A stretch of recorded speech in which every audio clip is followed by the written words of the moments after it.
you talk of hyponymy, we are looking at a semantic relationship. When we talk of hyponymy, it's a kind of semantic relationship that a word has with a more general word. So when you take word A, word B, what is the relationship that exists between them? You know, we have looked at that of synonymy, synonyms, we have looked at antonyms. Now we are moving on to look at another concept, which is hyponymy. Now for this one, we are not looking at similarity or contrast or differences, but we are looking at a word being a member of the family of another word. So here we say that hyponymy is a type of relation in a relation a word has with a more general word. And then you've also seen that we have here, it typifies a relationship of inclusion. So when we take a word like, I think I should have shown you this. Let me show you this. When you look at this slide, when you look at column A and then the words in column B, column A we have bird, and then in B we have sparrow, parrot, vulture, and so on. You realize that all the words in column B are family members of the words in column A. So column A contains the larger word, and then under that, the umbrella term, then under that, other members that comes under that umbrella will follow. This kind of relationship, the relationship the words in column A have with the words in column B, that relationship is what we refer to as hyponymy. And so here, when you take a sparrow, sparrow is a type of bird, parrot is a type of bird, vulture is a type of bird. In the same way, house is a type of burden, hat is a type of burden, shed is a type of burden. And then hibiscus is a type of flower, lily is a type of flower. And so those in column B, like I've said, they are family members of, let's put it in that way, the words in column A. So the words in column A, the larger words, the general terms are known as subordinates or hypernyms. The general terms are known as coordinates or hypernyms. So when you take bird, bird is a subordinate, burden is a subordinate or a hypernym, flowers is a subordinate or a hypernym. It's under that the family members, which are known as hyponyms, will come. So a hyponym is a word or a phrase whose semantic code is embedded in what another more general word, in another more general word. So that more general word is what we refer to as coordinates or hypernyms. And then the words that come under them are referred to as hyponyms. Now, when you take, let's go back again. So I'm looking at the first one. Bird is a hypernym or coordinate. And the sparrow, parrot, vulture are also hyponyms of the subordinate bird. But then between sparrow and parrot and vulture, the relationship that exists between them, or parrot, vulture, sparrow, crow, they are known as co-hyponyms. Like you are talking about tenants, co-tenants. In a house, all those who are renting the house, you know, you are known as co-tenants. So in the same way, all the members of the family of bird are known as co-hyponyms. So the color has been used to illustrate this.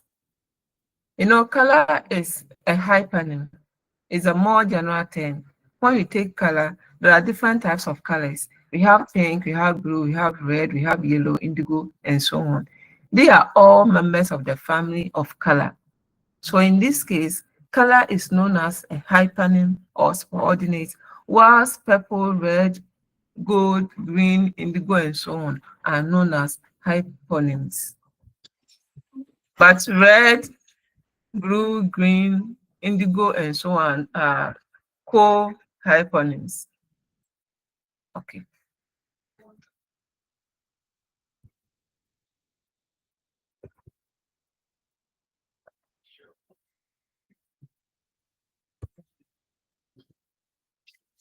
Now let's quickly look at the features of hypernym. The first feature is that their relationship is unilateral. The relationship is unilateral. When we say the relationship is unilateral, what I mean is that the relationship goes in one way. It's a one-way.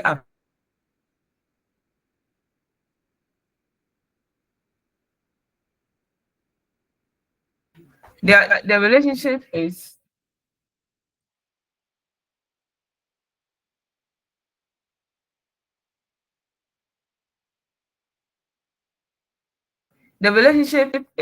goes in one way or one direction. So here we can say that bird. We can say that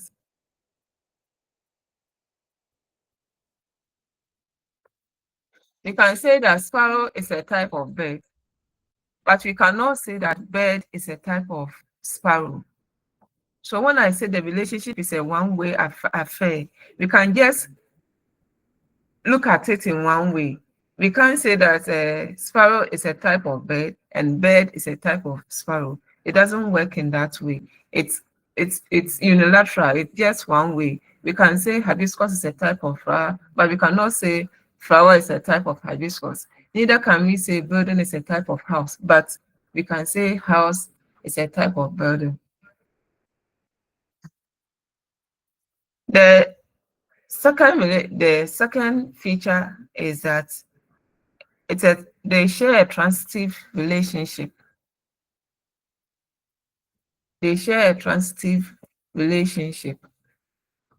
What this one means is that if we say bird, vulture is a type of bird. Okay, let me use a different example. Let's say, let's take flowers. Rose is a type of flower, and flower is a type of plant. Therefore, rose automatically becomes a type of plant. That's what we mean by the transitive relationship. We say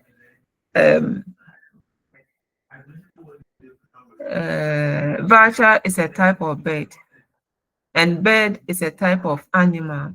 So automatically, vulture becomes a type of animal. And so we say that logical sense is included in the category in which its superordinate is also included. So if vulture is included in the superordinate animals, then automatically its immediate superordinate, which is bird, is also an animal. Let's put it in that way. So the features are two. The first feature is that the relationship is unilateral. We look at it in one way. The hyponyms will always be members of the hypernyms, but it cannot be the other way around. That's the first one, the first unilateral relationship. And the second one is that the hyponyms are automatic members of the group within which their hypernyms belong. The hyponyms become automatic members of the group to which their hypernyms belong. Flower automatically becomes a plant because the immediate hypernym of rose automatically becomes a plant because the immediate hypernym of rose is flower, and flower is a type of plant. Therefore, rose becomes a type of plant. That's what you mean by the transitive relationship. Did you have any question, contribution on the hypernym before I move on to look at?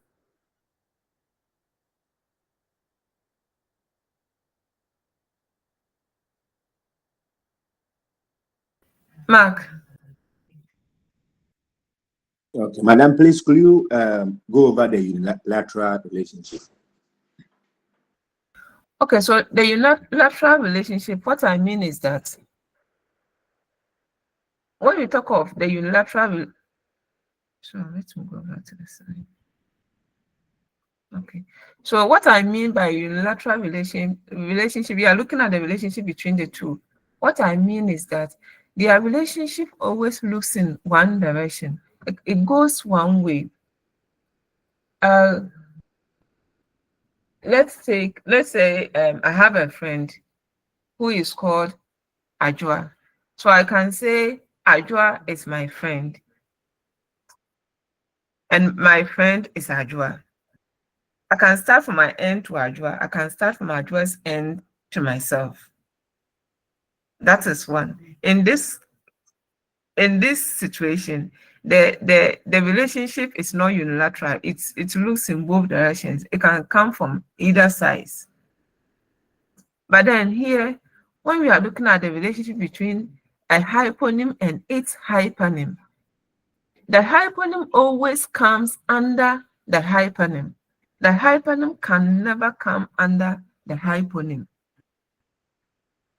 So that's why I said the relationship is always, we always look at it in one way. A hyponym can always be a member of the hypernym, but a hypernym cannot be a member of the hyponym.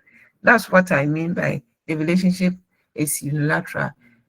And I said that, for example, an eagle can always be a bird, but a bird cannot always be an eagle. We can always say that eagle is a type of bird, but we can't say that bird is a type of eagle. Why? Because bird cannot be an eagle. It is the general term. It is the hypernym under which other types of birds will come. And so even though we can say that an eagle is a type of bird, we cannot say bird is a type of eagle. So that's what I mean when I say the relationship is unilateral. We can only look at it in one way. The hyponyms always come under the hypernyms. We can't look at it in both ways. Please, have I answered you? Yes, please. Thank you. Okay. Is there any other question? Hello, madam. Yes, Sammy. Hello, madam. Yeah, please. Yes, I want to cite an example and see if it's correct. All right. That a child is always a human being, and a child is not an animal. So is that one of the examples of the unilateral relationship? Okay, don't bring in the animal. But look at the two words, child and human being, and then come again. Me, please. I didn't hear what you said. Okay. You mentioned child, you mentioned human being. Yes. And I'm saying that you don't need to, don't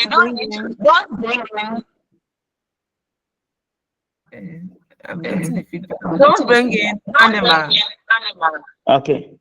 Just look at the two terms, human being, and then a child. Of course, and of course doesn't belong to that family. Okay. So you take out animal, and then look at human and child, and then come again. Okay. It means a child is a human being. Please. Yes. So in terms of unilateral relationship, a child, we can always say a child is a human being, but we cannot always say that a human being is a child, because when you take human being, we have children, we have adults. even within the adults, we have groups. And so we can always say that a child is a human being, or is a kind of human being, or is a type, let's put it in that way, of human being. But we cannot say that a human being is always a child. So that's what I mean by the unilateral relationship. Okay, madam. Thank you. All right, you're welcome. Okay, then let's move to look at the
Hello, please, colleagues.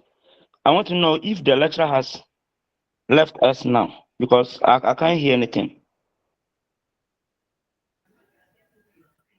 so you all can hear me.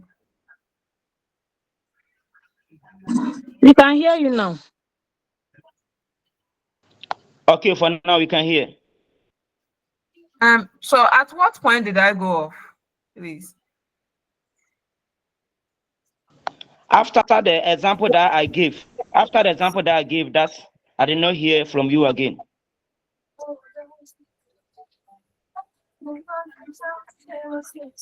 Okay. So I was looking at Nana, please mute for us. Thank you. So I was after talking about the hyponymy, I move on to look at homonyms or homonymy.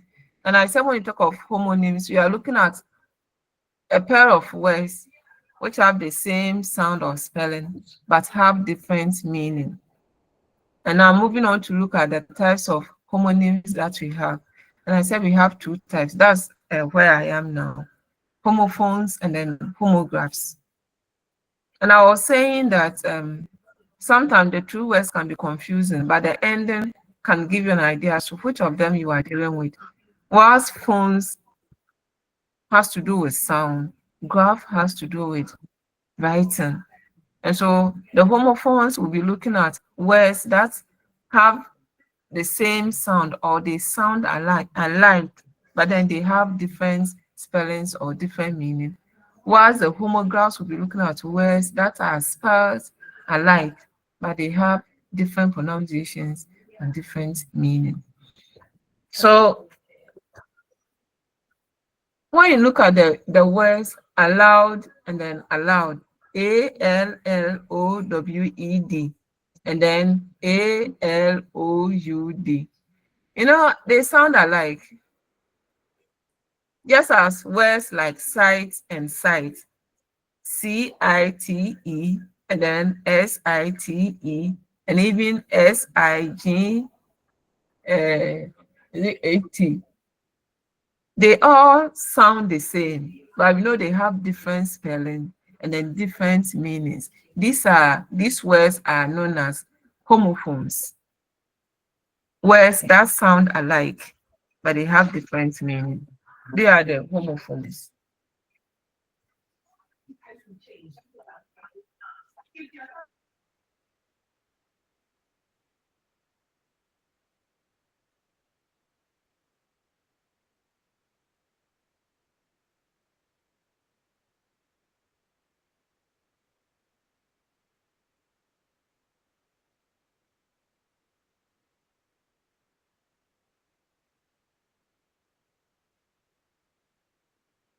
Okay, sorry for that.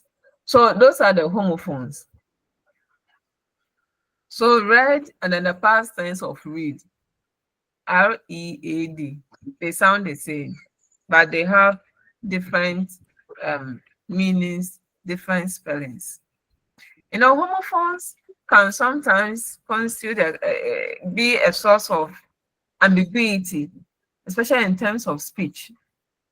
When you get to ambiguity, we come across some of these things. In terms of speech, they can constitute a form of ambiguity.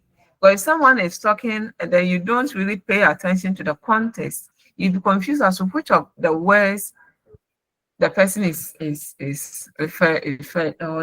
being referred to. Okay. Then we have the homographs that are spelled alike, but they have different pronunciations and then different meaning. So we use read again.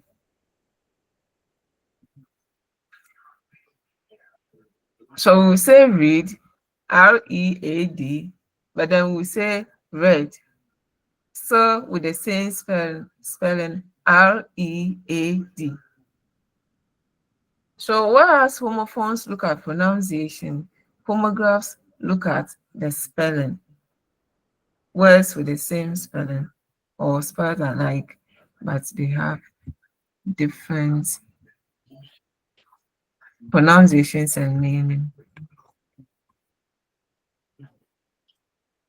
So what causes homonymy? Why do we tend to have words with similar forms, with similar pronunciation in the same language? Okay, so the first cause is divergence of polysemy. We already saw that when you talk of polysemy or polysemous words, we are looking at a word with different but related senses. So when a word has different but related senses, with time, these different senses will all develop into individual words, independent words. They'll all develop into independent words, and they'll all come to add to the language that we have. And so divergence of polysemy, or in a situation where a polysemous words, the various meanings of a polysemous words develop into individual words, and they come to add up to what we have in the system, then homonymous words come into the system. So when you take court like this, court is a polysemous word, because we can talk of court in terms of where a ruler stays. We can talk of court in terms of a place for settling disputes, law courts. Now with time, courts will become an individual unique word, that is court as in a residence of a king, will develop into a unique word, an independent word on its own. And where we have the we settle issues, or law courts will also become an independent word. And when all these related senses develop into individual words and come to add up to the lexicon we have, then we get we get homonymous words. And then we also have the convergence of pronunciation or phonological change. So over time, some words can, their pronunciations can become similar.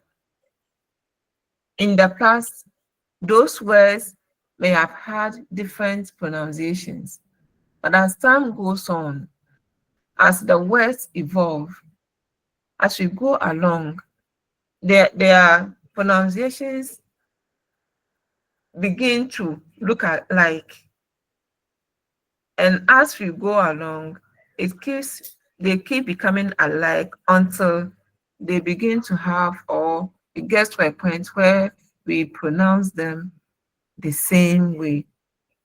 So we have night and night. Probably in the past, the K wasn't silent. Probably in the past, the K wasn't silent. But as we went along, as the words evolved, they converged, their pronunciations converged, and they got to a point where the two of them were giving the same pronunciation. And so as those two words converge, I mean, in terms of pronunciation, as they converge, it will get to a point, even though they will have different spellings, they will have the same pronunciation. And so they become homonymous. So the first one is divergence, where words that were supposed to be the same, belong to the same family, will all look in their own directions, diverge, and they will become unique words. And the second one is convergence, where words that used to have different pronunciations will all converge, will all come together, will all look alike, or will all be pronounced the same way. And then we have homogeneous words. And then the next one is borrowing as a word creation. You know, every language borrows words from other languages.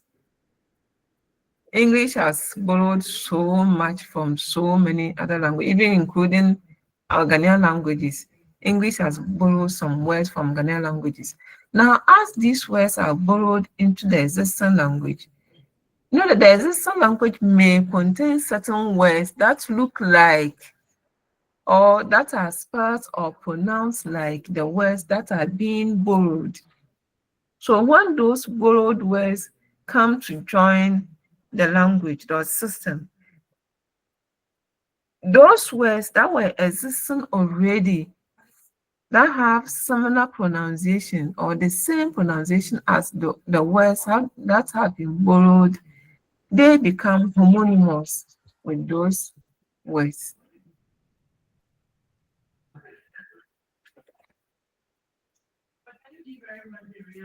Okay. So English already had the word Lord, Lord. That word already existed in English. And then English went ahead to borrow another word from Latin that sounds like Lord. And so that Latin word that was borrowed, that have similar pronunciation or sound with the word Lord, which was already in existence, when the new word comes, it will not come and push the original word away. I mean, it will not come and push the word that was already in existence away. It will come and add up to it. So the two words will exist as homonymous words. So divergence of polysemy, convergence of pronunciation, of phonological change, and then word creation are the main causes of homonymy. Okay. Please, any question? Since we will be drawing the curtain down on this topic. Any question?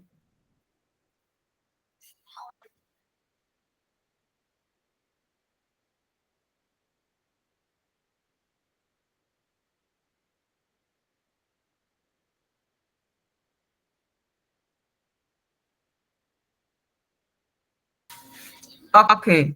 So but can you hear me? Let me be sure that you can hear me. Yeah, we are with you. Oh, Yes, please, we can hear from you.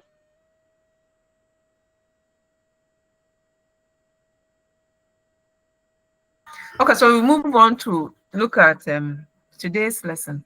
But when I was assigning topics to you or the questions to you, I left out some groups. In fact, it was an oversight. So I had to go back to do it again. But I realized that the topic, I had exhausted the topic I wanted to give to you. And so you realize I gave you some topics from lesson 5, which we were supposed to look at today. So because of that, because I've assigned a portion to you, I wouldn't be looking at lesson 5 now. I will wait after the presentation, then I'll add the other part which I did not assign to you. So I'll be moving on to look at lesson 6 and 7 today. So that when you are done with your portion of presentation in lesson 5, I will add the other portion that was not covered in the presentation. So we'll be looking at lesson 6 now, and then lesson 7, hopefully.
I believe you can see it.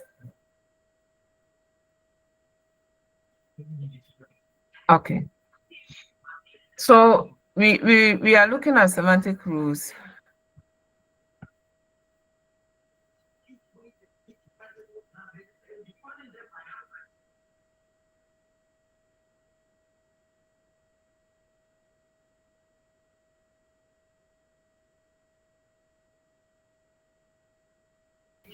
Okay, so we are going to look at semantic rules today. I mean, we've all read about grammatical structures of subject, verb, object, agents, and so on. Yes, subject, verb, object, agents, and so on. Those are the syntactic structures. So where we normally say subject is the one who is performing the action, object is the one receiving the action, the complements, agents, and so on. Today we are going to delve deeper to look at the roles that the participants in a clause actually perform. We are going to look beyond just the syntactic structures of subject, verb, object, and so on to look at what each of them actually does in the clause. And when I talk of participants, when you hear participant, I'm talking about all those that have been mentioned or that are parts of the clause. So when you say the man kicked the bucket, we have the man there as a participant in that clause. We have kicked as a participant in that clause, and then we have the bucket as a participant in that clause. Today we are going to look at what each of these participants actually does and the role that they perform in the clause. That's what we'll be looking at today. And so, we'll be looking at what semantic rules are, the common ones, additional ones. We'll be analyzing some semantic rules, and then we'll look at the linguistic criteria for determining semantic rules. And so by the time we are done with the lesson, we are expecting that you'll be able to define what semantic rules are in the context of sentence meaning. You'll be able to identify common semantic rules such as agent, patient, experiencer, etc. And then you'll be able to analyze sentences by assigning semantic rules to their constituents And then finally, you'll be able to identify the linguistic criteria for identifying semantic rules. Okay, so I've talked about semantic rules. So what are they?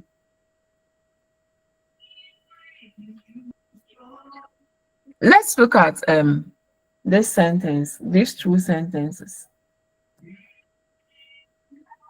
The students wrote the quiz. It's one of the sentences. The students wrote the quiz.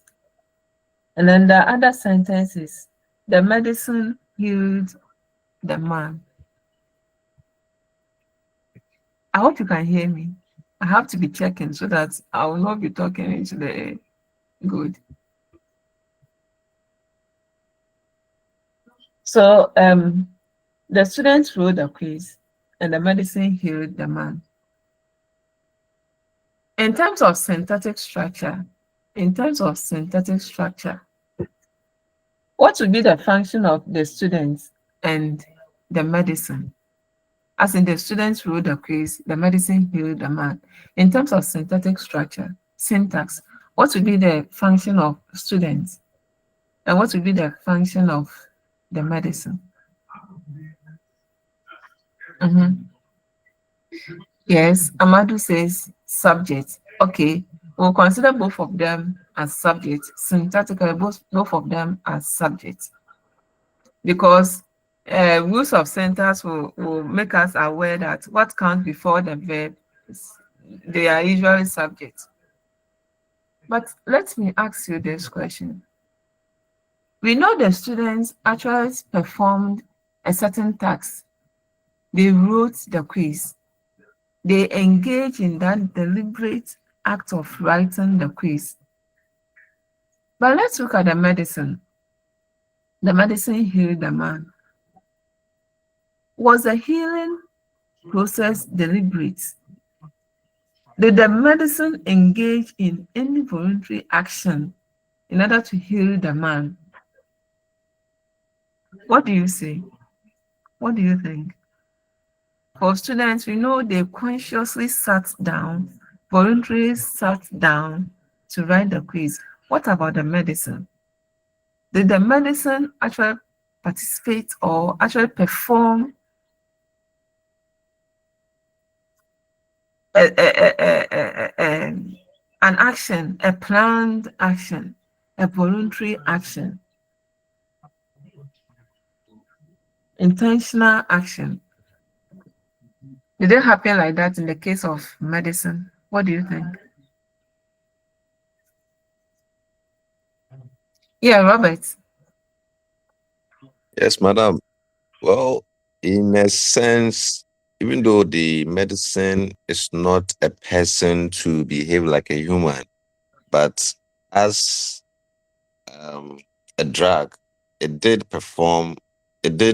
participate in the healing. But from the point of view as a human, not no, but from the point I'm trying to say that it did, but not from the point of view of a human. And the way you're asking, it didn't voluntarily, but instinctively or as a function, it did. I don't know if I'm making sense. You are. I like the Yeah. way you said it did participate. Yes. So if you say the medicine healed the man, yes, it did. It might not have done it as a person would do it. Like it's been personified to carry out that function. All right. That's good. Okay, no other hand. So yes, the medicine caused a change in the sick person's condition. That's an undeniable fact. It caused a change in the sick person's condition. But then, when we look at semantic rules, when you talk about the concept of semantic rules, we are looking at, if we say somebody, I mean, we will not use the word subject there anyway, but when you look at subject as we use from the perspective of syntax, then we normally say that the subject actually perform a certain action. But when it comes to semantic rule, we realize that even though it is also a subject, the roles they perform are different. And so in semantic rules, we don't just assign subjects just like that, but even within the subject, there are categories. Subjects that are actually involved in planned intentional action, and then subjects that are, though involved in action, not really intentional, in which case the medicine will come in. So as we go along, we'll come and see some of these types of subjects. And so what why I asked you this question is, I'm just trying to draw your attention to the difference between the syntactic structures of subject, verb, object, and so on, and then these ones that we are coming to look at now, the semantic rules. The semantic rules looks beyond just the syntax, how the words have been arranged, to look at what to look at what, sorry, there's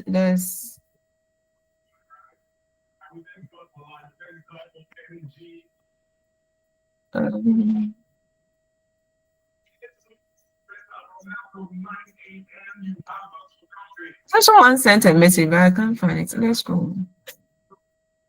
So we are moving beyond just the structure, how it looks like, to look at what the participants actually do. That's why I said I like your use of the word participate. So as you go along, we will see the subject, the different types of subjects, and then what they do. And it is based on that that we will assign their semantic rules. And so when you talk of semantic rules, also known as thematic rules, we are referring to the rules that participants play in the event or situation described by a clause. I've already mentioned, explain what the participants, what participants refer to, and I said that participants refer to all those, let me say, words that make up the clause or the sentence. And so in the sentence, John kicked the ball, John is a participant in that sentence or clause. Kicked is a participant, and the ball is also a participant. So semantic rules will look at what each of these participants does in the sentence, and then based on that, it will give it a name, the rule. Okay. So back to the example, John kicked the bucket. We know that John is the doer of the action. In syntax, we will refer to John as a subject. Semantic rules sees John as the one who performed the action. And so semantic rules will name John as an agent. Okay, and then the ball, syntactic structure will say that since the ball received the action, it is the object. But semantic rule will see that the ball actually received the action, and so it becomes a patient. So the agent performed the action or is the doer of the action, whereas the patient is the recipient of the action. Remember, in semantic rules, we are not using the syntactic structures, subject, object. It's nice. In syntactic rules, you are not using the in semantic rules, you are not using the syntactic structures of subjects, objects, and so on. Take note of these new rules that we are making reference to. So what we talked about is the same thing that has been explained here. John is the agent. And then look at this word to process. In syntactic structure, what we refer to as the verb. So it is process here, what happened, what occurred. And then ball is a patient. So it's that John belongs to the nominal group, cake belongs to the verbal group, and the ball belongs to the nominal group. In other words, it's a noun phrase, noun group.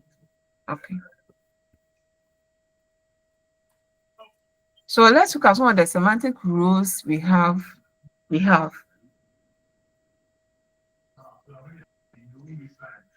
Syntactic structures will talk about subjects, objects, complements, direct objects, indirect objects, adjuncts, object of a preposition, and so on. Let's look at what semantic rules actually talk about based on what the participants do in the sentence. So the first one is agents. Agents I've talked about already. Agents and patients, I think I've mentioned both of them already. The performer of the action is the agent. So here the agent actually engages in performing a certain action. And the patient is the one that is affected by the action that is performed by the patient. Then we have the theme. The theme.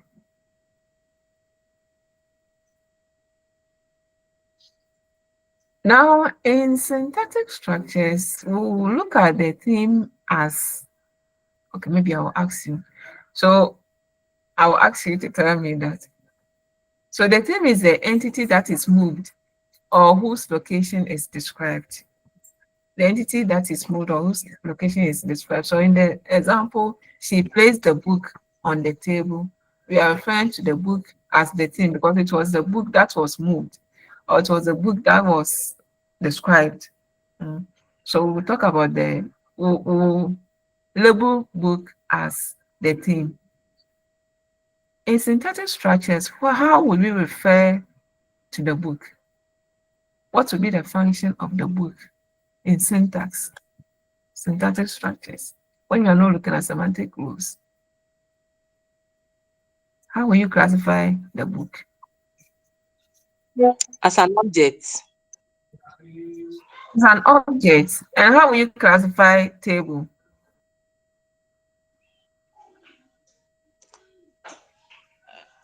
As I said, direct object. Good. So I need you to distinguish between the two. Please, the table will be on the table. So because of the on table, there will be the object of the preposition on. Okay. While the earlier one will be the direct object, the book. Good. And so book, the syntactic structure will say direct object, but semantic rules is a thing. I keep referring to those ones so that you are not tempted to use them here, or to help you to understand what you are talking about. So here we have the thing. And then we have experiencer. Mary feels cold. You know that we normally would have referred to Mary as a subject. Remember I said earlier that in syntax we normally label the nouns that come before the verbs as subjects. But then when it comes to semantic rules, we actually look at what those words we've labeled as subjects actually do in the sentence, what those participants actually do in the sentence, the roles that they are playing, they are performing in the sentence. So it's based on the roles they play that we assign them their name. So here, the experiencer is the entity that experiences a sensory or psychological event. So this has to do with the senses. Mary feels cold. Here, we did not say Mary is an agent because feeling is not an action. So in this case, Mary is not performing any action, but is going through a psychological event or a sensory event. And so here we refer to Mary as experiencer, not agent, experiencer. Then we have the beneficiary or the recipient, the one that benefits or receives something in the action. He gave the book to her. He gave the book to her. To her becomes the recipient.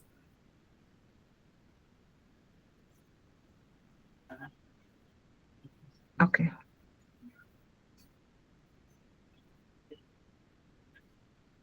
There seems to be a hand. Yeah, Mark. Okay, madam. So, can we conclude or let me put it this way, about the theme. Is it that when something serves as a direct object that we see it to be the theme, or when there's a movement or something whose location is being described that we are looking at the theme? Is it about the direct object, or we should look at the movement of the location? The theme.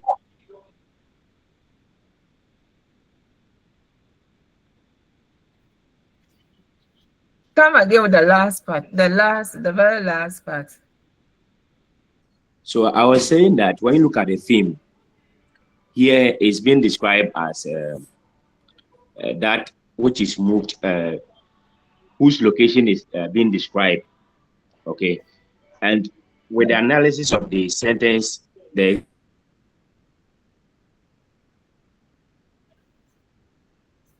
example given, we see that the book serves as a direct object. Now, we are replacing the syntactical direct object we know, or it has to do with the movement of the location of something which is described.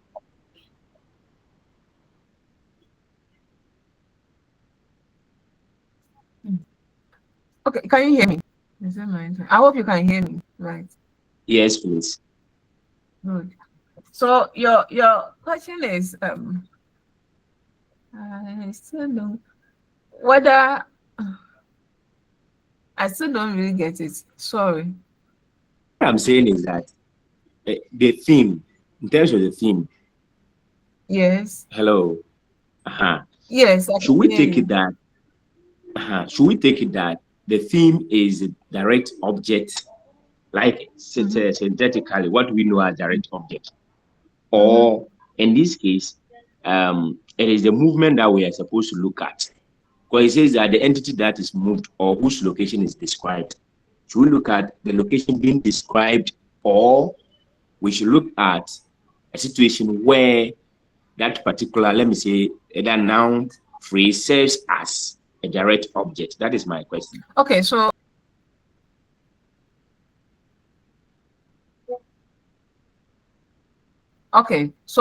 to help you understand this one better, or to make it simple for you, you can just look at it in terms of it being the direct object.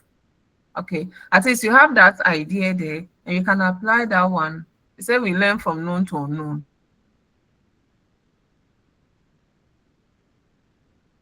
You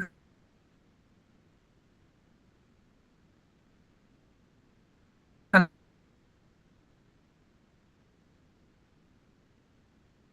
apply that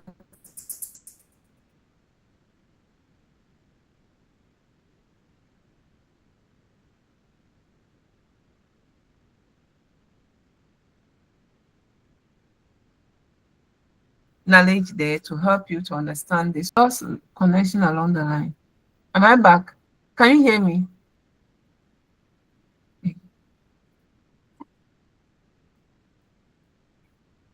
Please, can you hear me?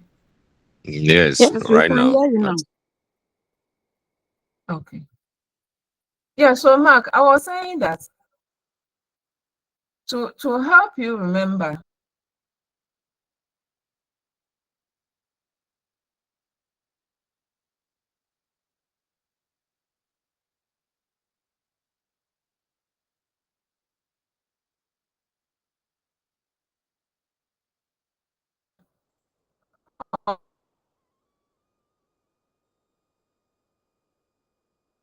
or to make it easier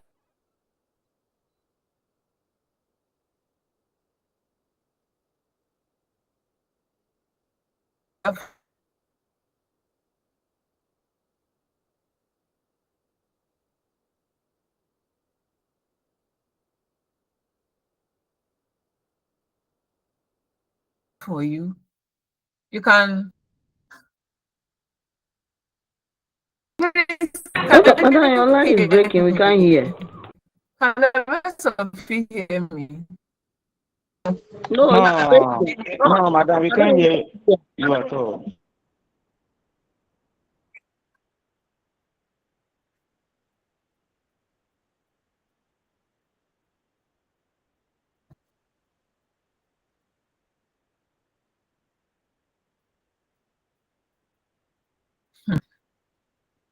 I'm trying to. Please, is it still the same? It's on and off.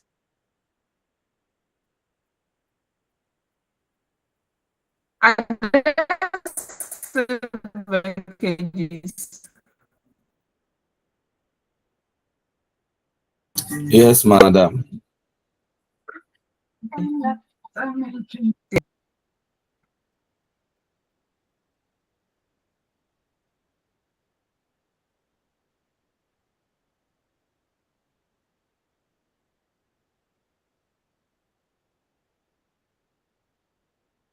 So let's hear. Okay, madam, please. I didn't hear you clearly, but were you giving me the? Oh, okay, thank you, madam.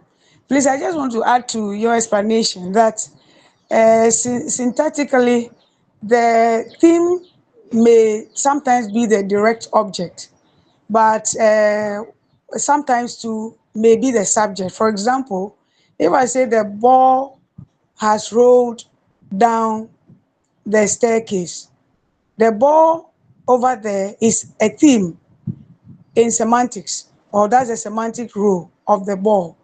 But in syntax, it will be the subject. So I just wanted to add it to your explanation that the position of the theme semantically may not always be after the verb. It may come sometimes even before the verb. So thank you very much. Once there is a movement. Thank you.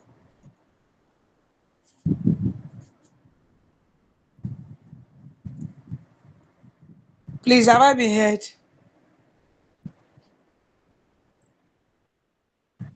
Went off. You went. You didn't hear me. No, madam, you You are didn't clear. hear me. I'm saying we are talking about location.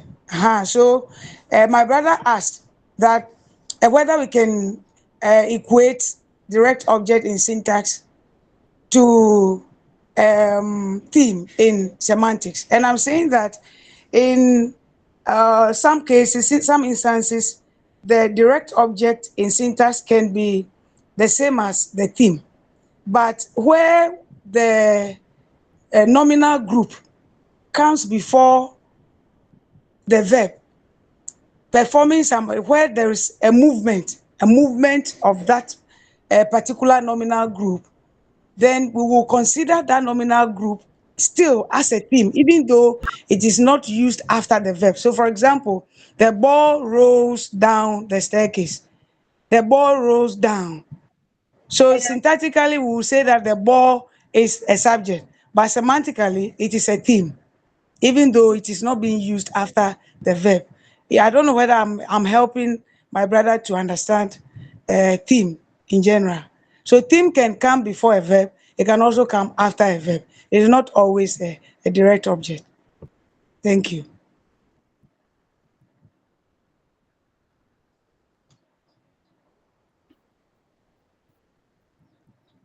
Please, is it clear?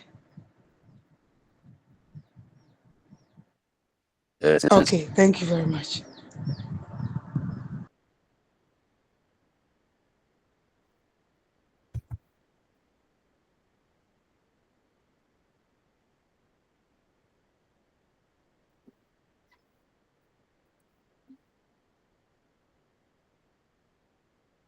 Okay. Yes, you can now. Okay.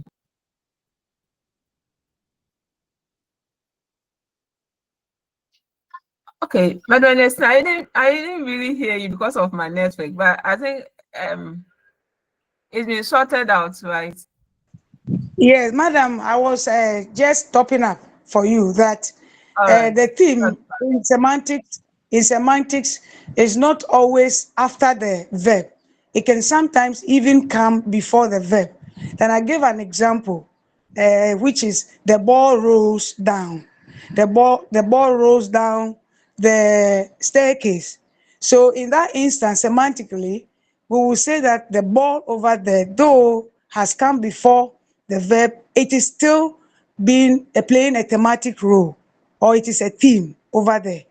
Then in another sentence, if I say the ball, I have kicked the ball down so and so. But this time I've brought the ball after the verb, but it is still a theme. So the theme in syntax may not always be a direct object. Sometimes it can also be the subject. That was my addition. Thank you. Good. Good. Thanks for the addition. Thank you. Good. So it's for that reason that the word moved was used over there. Okay.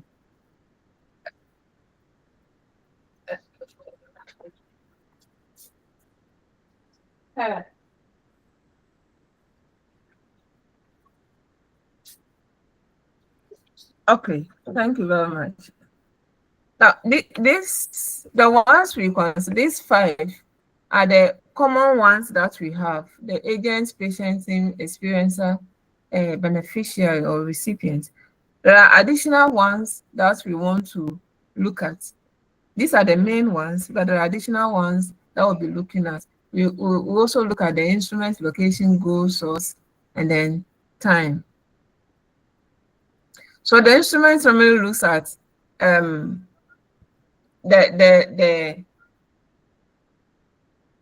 means by which the action was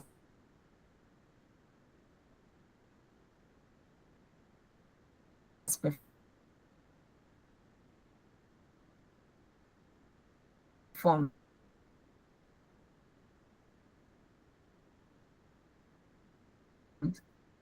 Madam, we can't hear.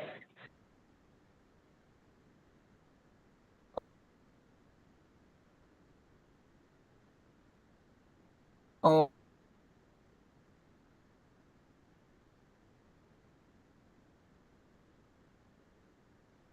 yes, the means by which. Am I back? So,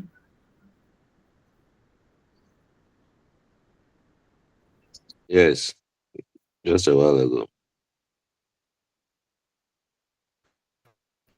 okay, you can hear me now. Yes. Yes, madam. Oh, good.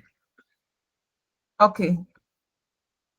Yeah, so I was talking about the instruments, the additional semantic rules we have. So the first one was looking at instruments. Now I said that one is the means by which the action was performed. What was used in performing the action? What was used in achieving whatever that was being talked about in the clause or in the sentence? So he cut the bread with a knife. The action was cutting, the act of cutting. So by what means was the cutting done? It was by means of a knife. And so a knife becomes the instrument here.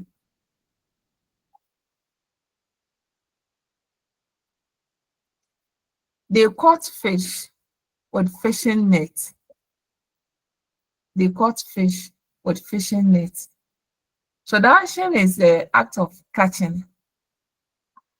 By what means was that done? The fishing net. Can I get other examples from you to address the semantic rule of instruments? Other examples from you?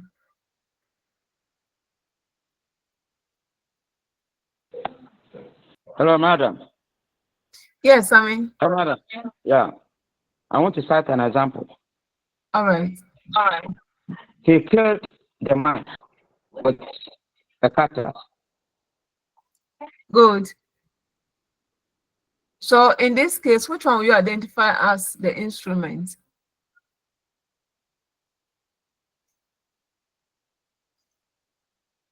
Hello, madam. The cutlass is an instrument. Okay. Thank you. Patience. What's the instrument of your sentence? Spoon. Okay. So she said she ate with a spoon, and the instrument is spoon. I believe that one is clear enough. Let's look at the location. So the location, as the name implies, This one looks at where the action occurs. Where the action occurs. She slept in the house. So location answers the question where. It answers the question where. She slept where in the house. That deals with the location.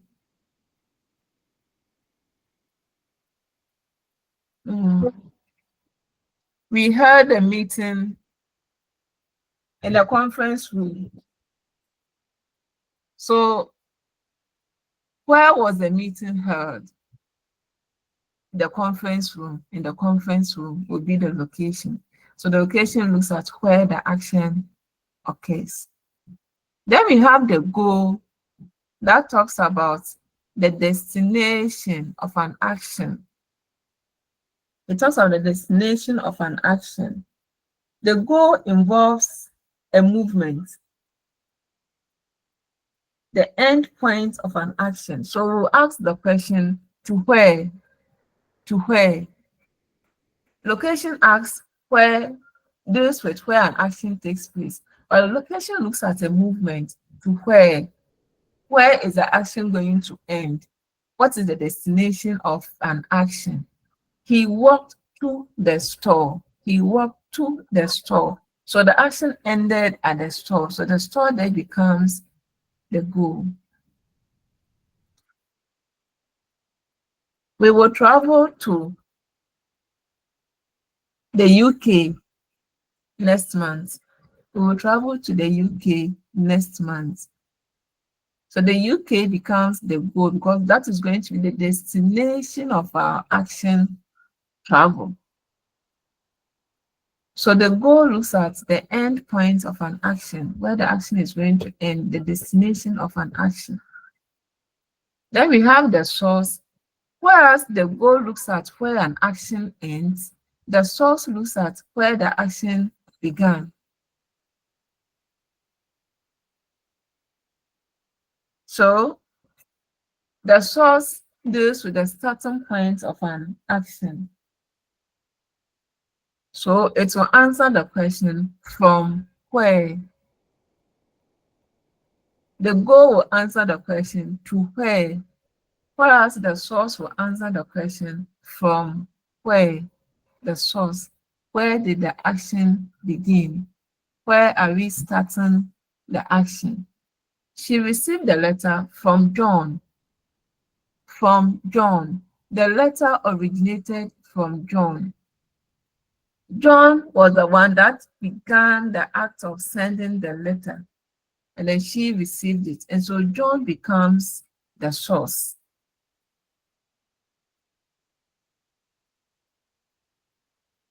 Okay. Then we have the time, which obviously looks at when an action occurs. All right. So, any question?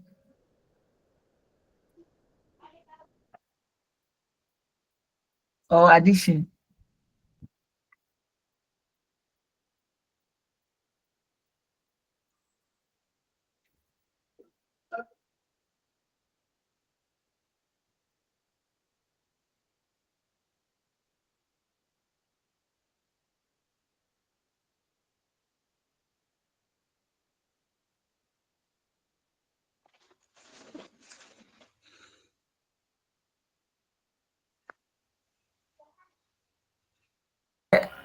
Hannah, Madam Hannah.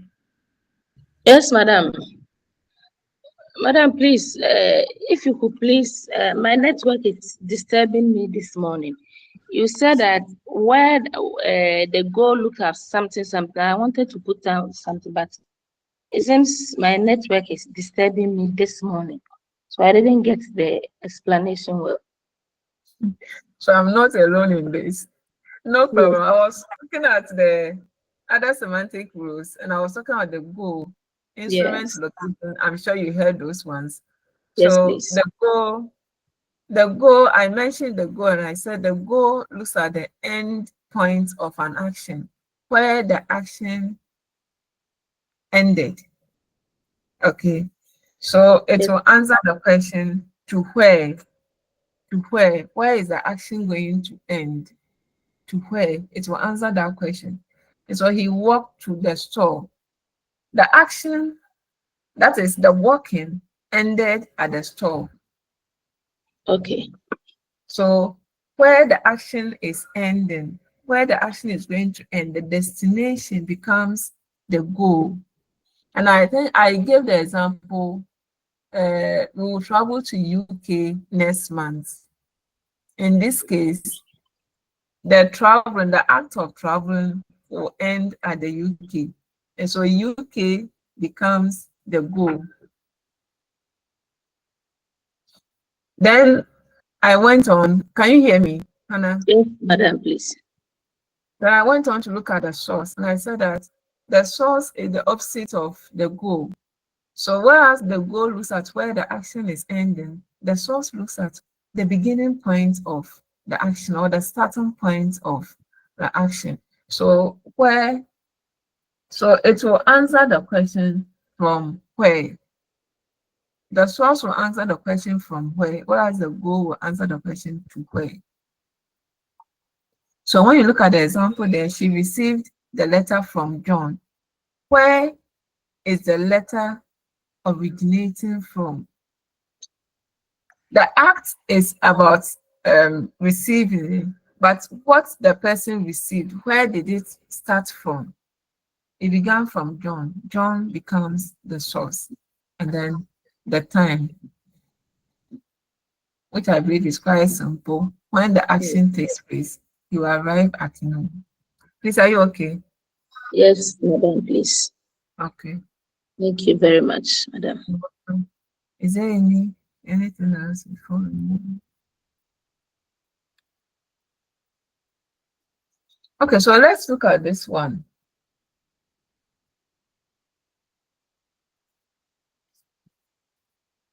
The boy threw the ball to the girl in the park.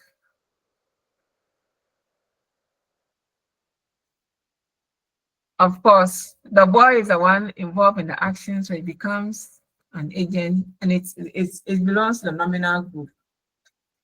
Then we have to, what is the process belonging to the verbal group? What was thrown? What was moved? It was the ball. So that becomes the theme. And the ball is also belongs to the nominal group. It's a noun, nominal group. And then when the ball was thrown, where did it land? Where was it going?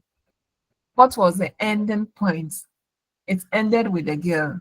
So the ball was thrown to the girl.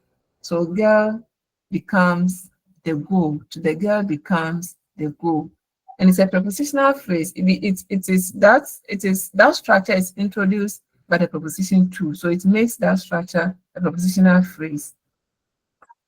Then in the park also begins with a preposition, making it a prepositional phrase, but it is giving us the location where the action took place. And so in the park becomes the location. Then the second example is also there. She being the agent, sent being the process, the package. What was being referred to, what was moved, that becomes the theme. Where did it start from? Of course, it started from the UK. The package was sent from UK. So that's the beginning, the starting point, and that becomes the source. And then who received the action? So it's a friend who received the action. So the friend becomes recipient. Remember, we've talked about recipient already in Paris. Becoming the goal.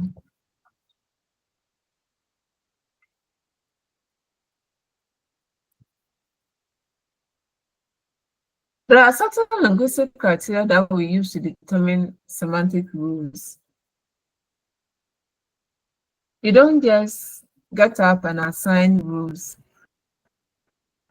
assigning rules does not always determine or does not always depend on the structure, on the syntactic structure of the sentence.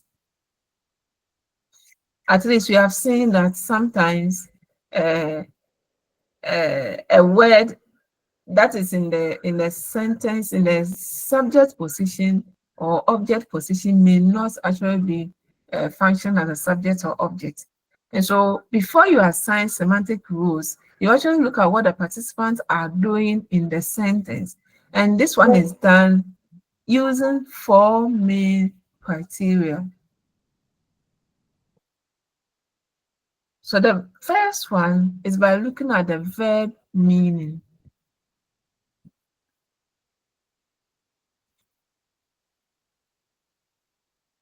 So the verb will help you to know, especially when it comes to dealing with the agents, the verb will help you to know. The verb, the one we refer to as process, it will help you to know whether the agent is performing an action or is experiencing something. Remember we said if it is performing, it becomes an agent, but if it has to do with an act of experiencing something that has to do with the senses, it now becomes an experiencer rather than an agent. So it is the type of verb, it's the meaning of the verb that will help us to know which one is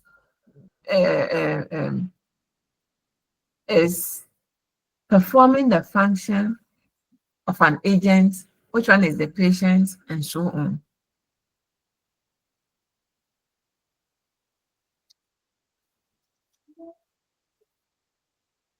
So Mary opened the door. Remember we saw an example that involved Mary. Mary feels cold. Let's compare that one with Mary opened the door. Mary feels cold compared with Mary opened the door. So you see here, the verb open will help us to know that Mary is an agent.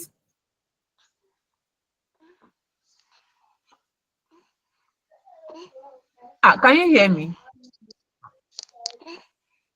Yes.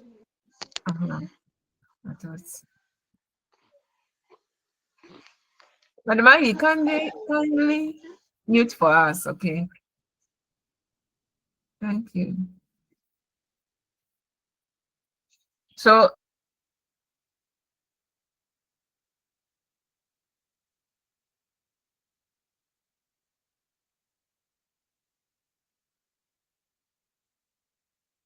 the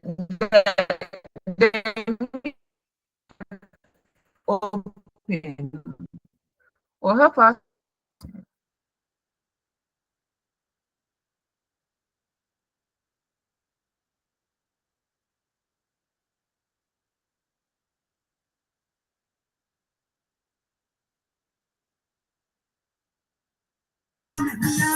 Madam, there's breakage again.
Hello.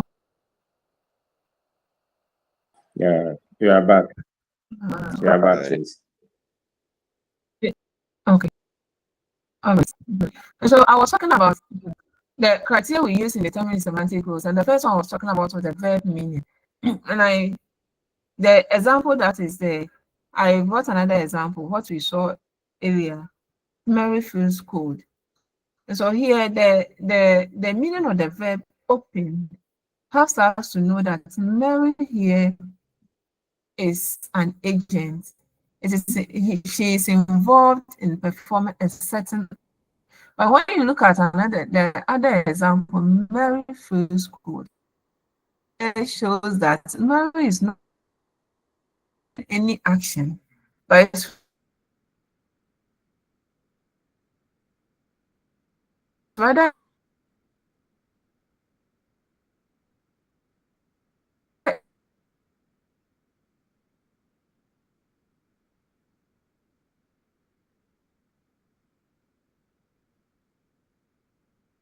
experience a certain condition. So okay.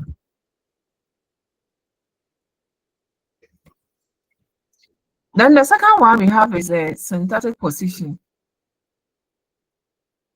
The syntactic position. Syntactically, how the words have been arranged. Of course, syntactic position can contribute to us assigning rules, but let's note that it is not always that their syntactic positions determine whether they are subject or object. I think there was I heard something like that from Madam Ernestine. Though I didn't hear her well, I heard something like that briefly. The syntactic position can help us, can give us an idea of what the participant's role is likely to be, but may not always tell us the specific role that the participant is playing. Subjects can typically be agents, experiences, or things, depending on what specifically they are doing in the sentence. Whereas patient objects can often be patients or things. So in the example, the cat chased the mouse.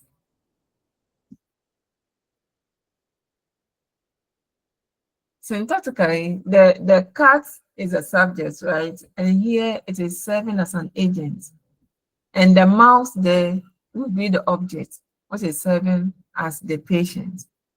But sometimes, as we know, that the positions can change. The agent can be found somewhere, even somewhere at the end of the sentence. But at least the syntactic position will give us a general idea of what the participants or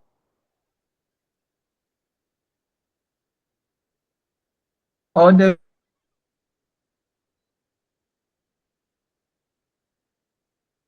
role that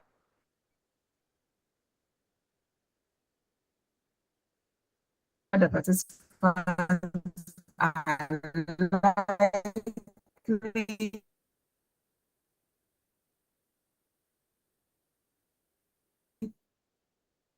in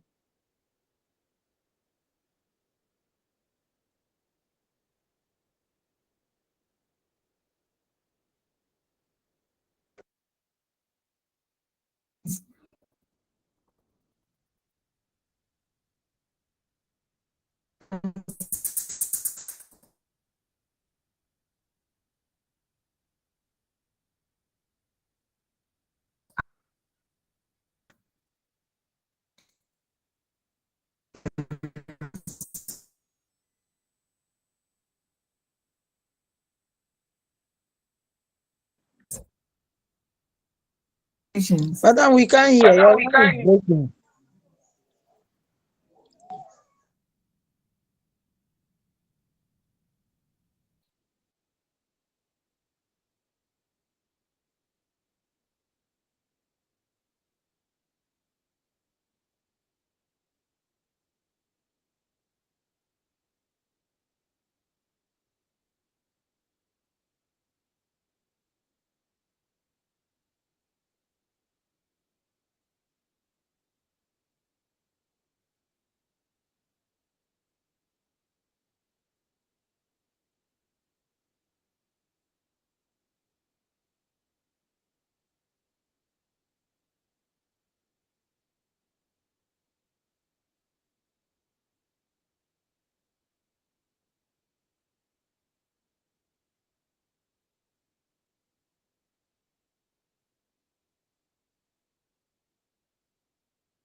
Okay, I think I'm back now. Can you hear me?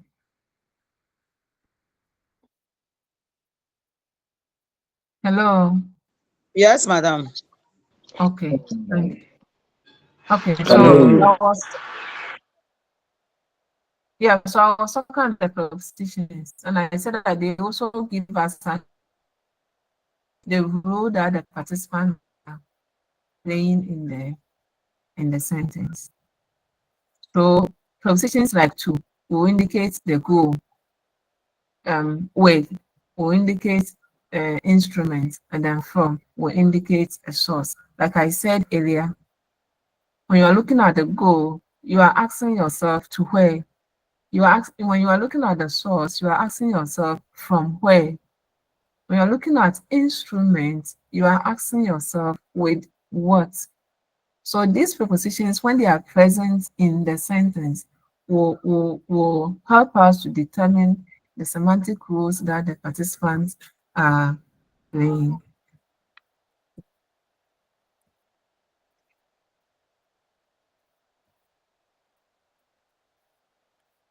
The last one is contextual clues. Contextual clues.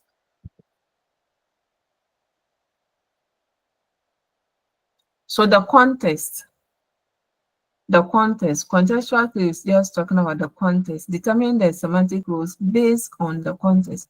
Sometimes some participants may not be there, or the nature of the sentence will be somehow ambiguous, so determining the semantic rules becomes quite a challenge. But then when you look at the context, the words in the environment will help you to know, or will help you to determine which role each participant is playing. That's what we mean by contextual clues, by just looking at the surrounding words and then applying our world knowledge, what we know already. So the discourse context refers to the context within which that sentence is being made or being said, or you see that sentence. The bank gave the loan to the customer. The bank gave the loan to the customer. Here, we see bank, we see loan, we see customer. So that automatically gives us an idea that bank is referring to that financial institution, and that financial institution gives out loans. And so bank here becomes the agent,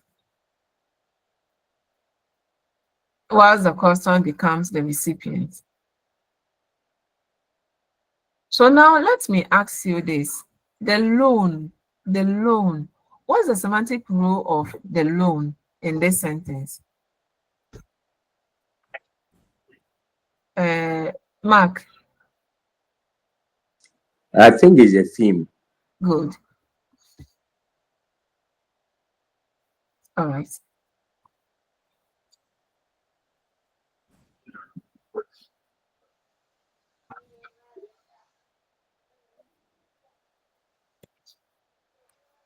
Okay. So a sentence has been given to illustrate the linguistic criteria that we've just discussed. The teacher gave the students a book in the library with a pen on Monday. So as part of the prepositions, the on to may have to indicate time. May, the word is may, have indicate time. Okay. So the teacher here is the agent, gave the students, recipients, a book similar to the sentence that we saw earlier, a theme, in the library. That is where, it is asking where, in the library. That's the location. With a pen, asking the question with what? With a pen. And so a pen becomes instrument. then Monday becomes the time. Okay.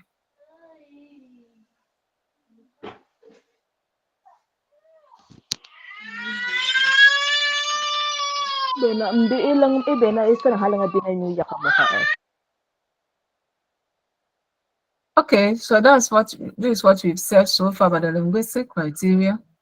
We said that verb meaning helps determine the core participant's syntactic position, provides a clue, but remember I said that it is not always that the participants we find at the various positions perform the traditional rules that we know of.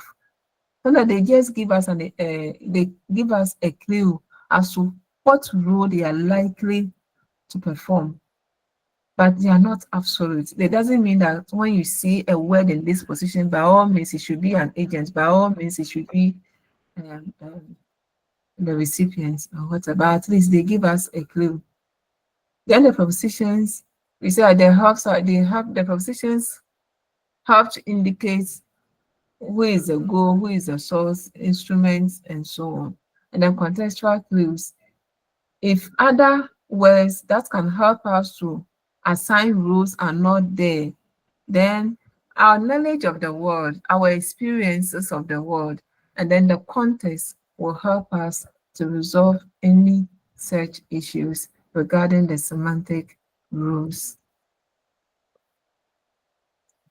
Okay, these questions are for you.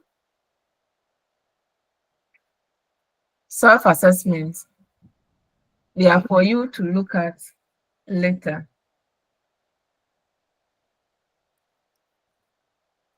All right, so far, I think we started looking at semantic rules, and then we saw that they are the meaningful rules that are assigned to the participants in a sentence. And we said the participants are those that are involved in the sentence. Anything that is mentioned in the sentence is a participant. And each of these participants perform a role. And so those rules are what we refer to as semantic rules. And then we've seen about 10 semantic rules, 5 core ones, and then 5 additional ones. We have seen experiencer, agent, recipient. We have seen, what are the rest? Please mention the rest with the core rules. What are the core semantic rules? Location. Come again. The I core was ones, going, the I 5 was going core. to mention location, but I'm not quite sure about that. Yeah, so the location is part of the additional rules. Agents, good. Amadou, thank you. The So team. the team Experiencer. experience are good. Then the additional rules, the additional semantic rules, aside these 5 core ones, the additional semantic rules, what are some of them? Amadou, location, Go. good. Okay. Go. Go, good. We've gotten location, we've gotten go. What else? Instrument. Instruments, good. Agi, thank you. Stella, So, madam. source, good. And I think time. you're left with one. And what? Time. Time, good. Time. Yes. All right, thank you. So that's what we have looked at so far. And we also looked at 4 linguistic criteria that can help us to determine the roles that participants are playing. We looked at the verb meaning, we looked at the contextual clue, we looked at the syntactic structure also. And then the last one was the prepositions. Okay. Please, any question up to this point?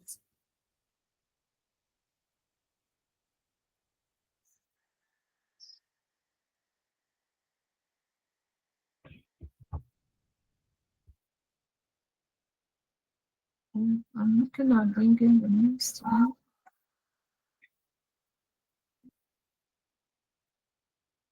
Yes.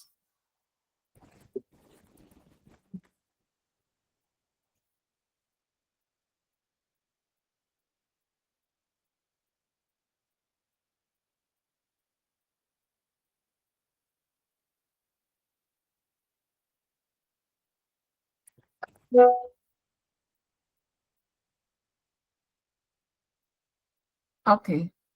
Now I think we can move on to the next one. Do try your hands on these questions. It,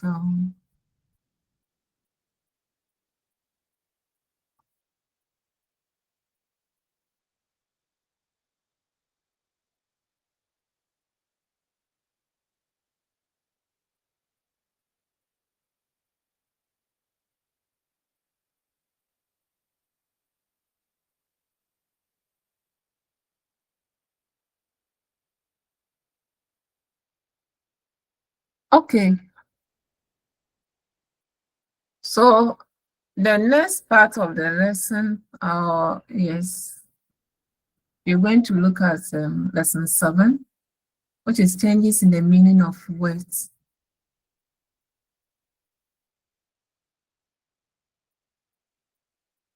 Normally, we see that certain words used to have different meaning in the past, and now they mean something else. Sometimes some of those words in the past were more positive. Now they've acquired negative connotations. Sometimes it's the other way around. Sometimes the word has completely changed. It has taken on a different meaning. So what happens? What causes these changes?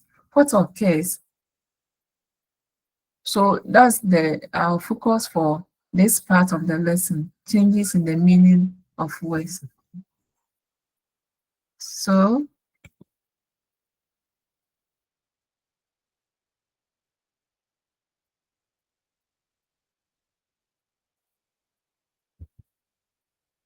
by the time we are done with the lesson, we'll be able to explain what semantic change is.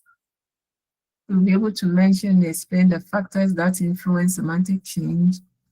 And we'll be able to identify and explain at least 4 types of semantic change in English.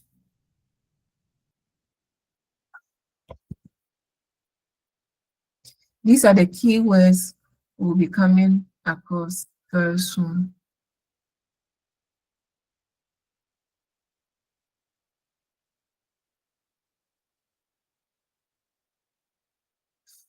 Degeneration, broadening, amelioration, intensification, and then the synonymy.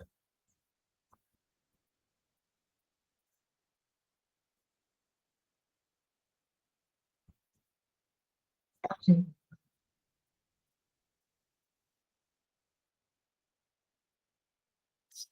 So the semantic change, what is it? Like I said earlier, some words used to be in the system some time ago, but they are no longer there. Sometimes the word may not disappear entirely, but then it will rather change. The meaning will change. The meaning as we knew back then will change. So when these things occur, then semantic change occurs.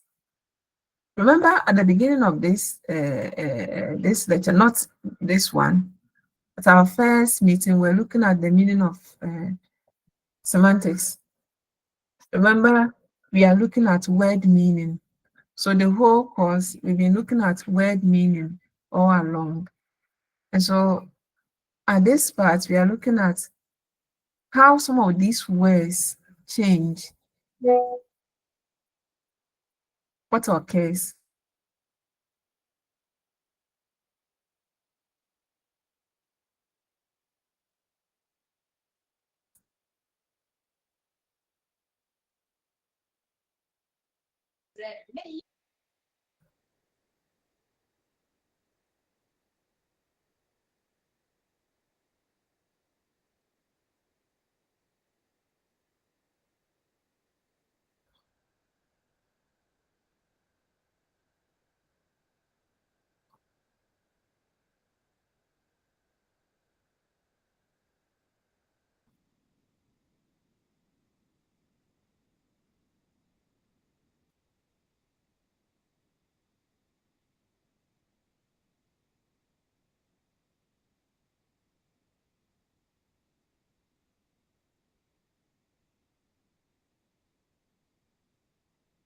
That's the focus for this part. So what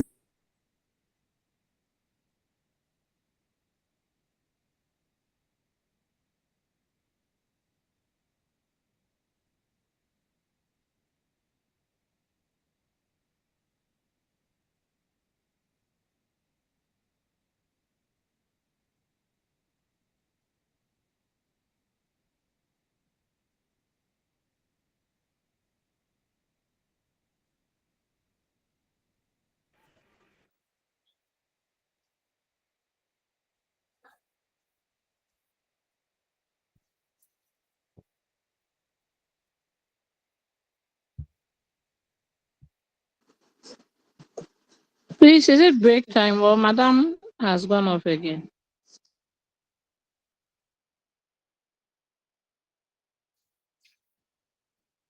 I'm here, I lost connection. Sorry. I lost connection. Okay. Why do you want us to break? No, Do you Madam, need a break? let's continue, Okay. please. Let's continue. We'll finish, and then you take your break.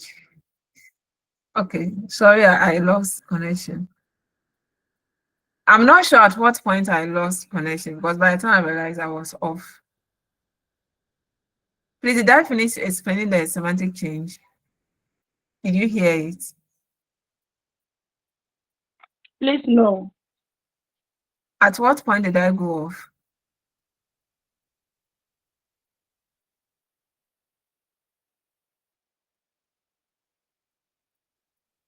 Okay, then let me take it from the semantic change.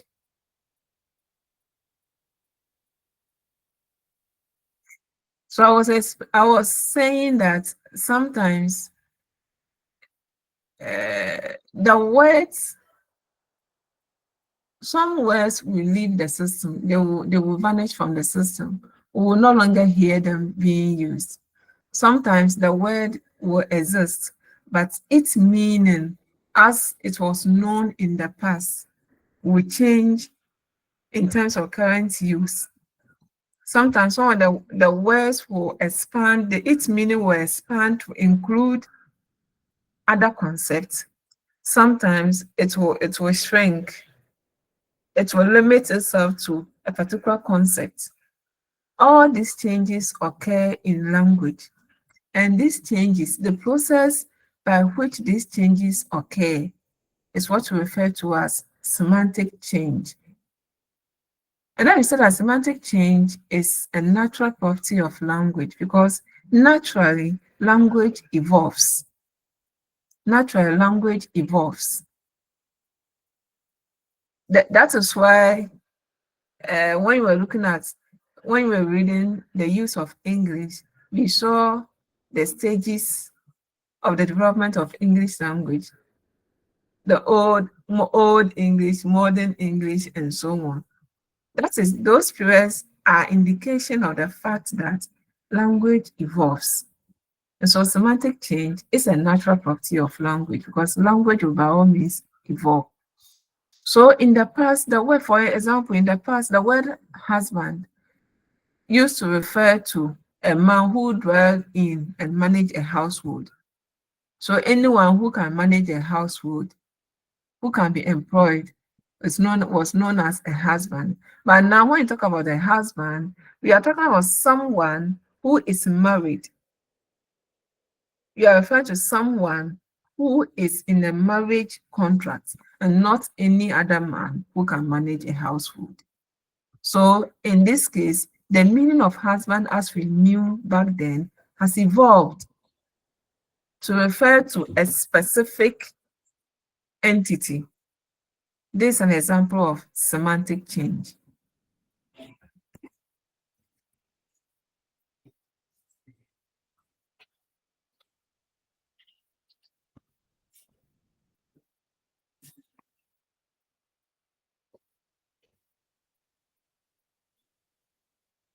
Okay.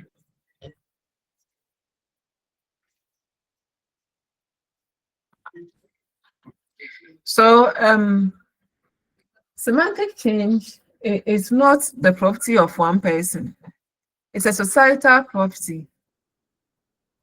When the word changes, it is not only one person who uses it. If it's only one person, then that doesn't constitute semantic change. When the word evolves, it becomes a societal property where the whole society will use the word. So that's why it says semantic change gets initiated in a day or perhaps in a minute, but it only needs some time to stabilize and it becomes as general as possible. So a society, semantic change cannot be determined by a single person, but then a single person can start the process of semantic change. As we go along, you will see how a single person can start the process, but then it's a society that will actually make it known whether semantic change has occurred. If I decide to change the meaning of the word go today, and I start giving it a different meaning, I start using it. When I mention the word go, I will give it a different meaning. I start using it. If I'm the only one who is using it, it will not be said that semantic change has occurred. But then if other people buy into my meaning, or into the meaning I've assigned to the word go, other people buy in, and with time express, and the whole society is using it, the whole community, people are using it, then we can say that semantic change has occurred. Okay.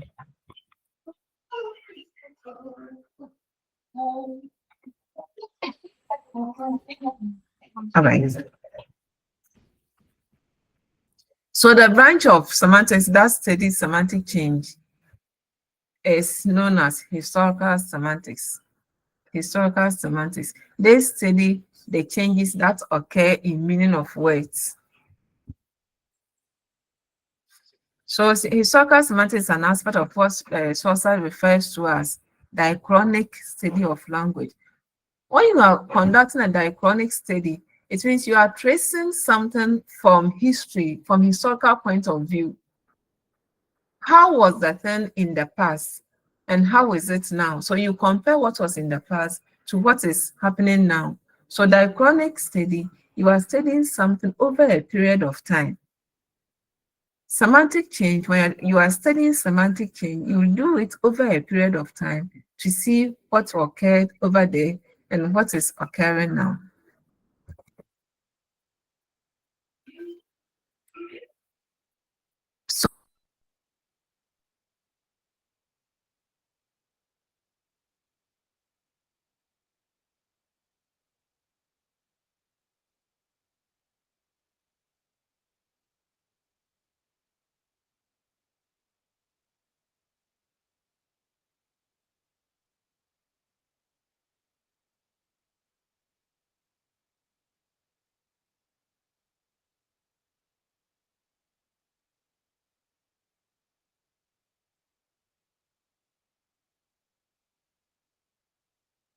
So, like the diachronic sticker, as we are using now in this generation, especially in time when it comes to social media,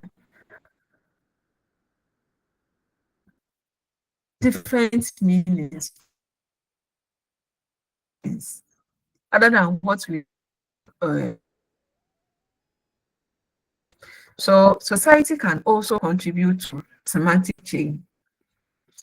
Locations, culture can all semantic change. But in this, as we are looking at, we focusing on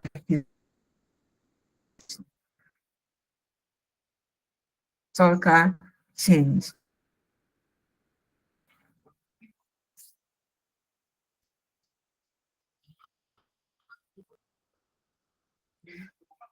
So earlier I meaning of the word. And so when you are talking, you are looking at the change, the things associated with the word.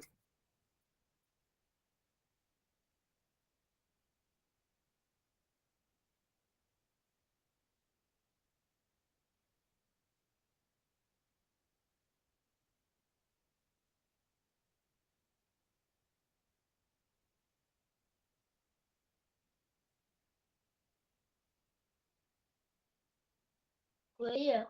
Why?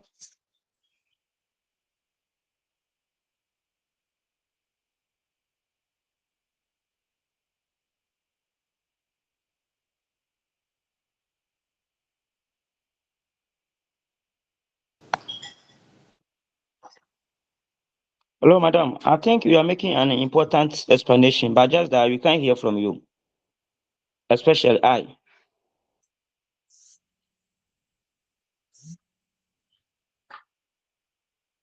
Samuel, you are not the only person who she has left. She will come back.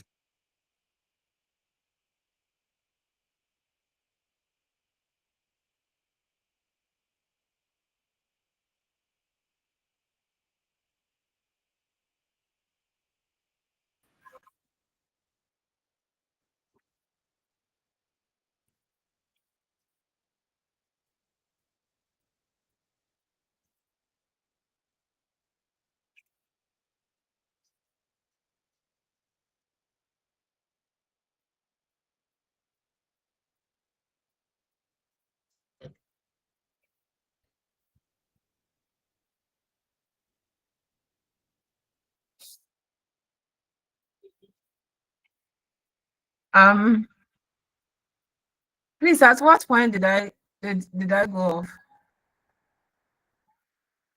I didn't. At what point? Where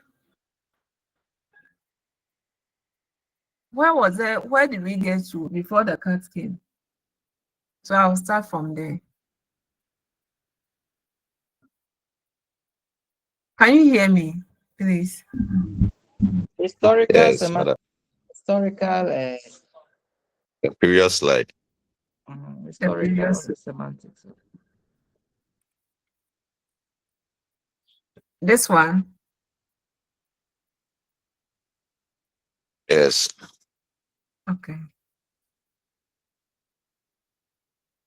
Okay, so I explained this one that I said that semantic change can be studied diachronically. And I said when you are studying something diachronically, when you are conducting a diachronic study, you are comparing what happened in the past to what is happening currently. So time A, what happened? Time B, what is happening? Here we are looking at semantic change. So during time A, what was the meaning of this word? Now, this time B, what is the meaning of the word? That is diachronic study. So you do that, and then you're able to know the changes that have occurred in the meaning of the words. But then I said that semantic change may not always be historical. Sometimes our culture, our society can also bring about semantic change. I hope you can hear me. Yes. Yes, please. Please, for now, you Our can hear from you. culture, our society can also bring about semantic change. And then I set an example, like right now, they say we are in Gen Z. We are in Gen Z. I mean, the generation that we are in now. And then, especially in terms of social media, you realize that certain words have taken on certain meanings that used not to be like that. I don't know if you can give me examples of such words that have taken on different meanings on social media now. Can anyone help us with some of those words?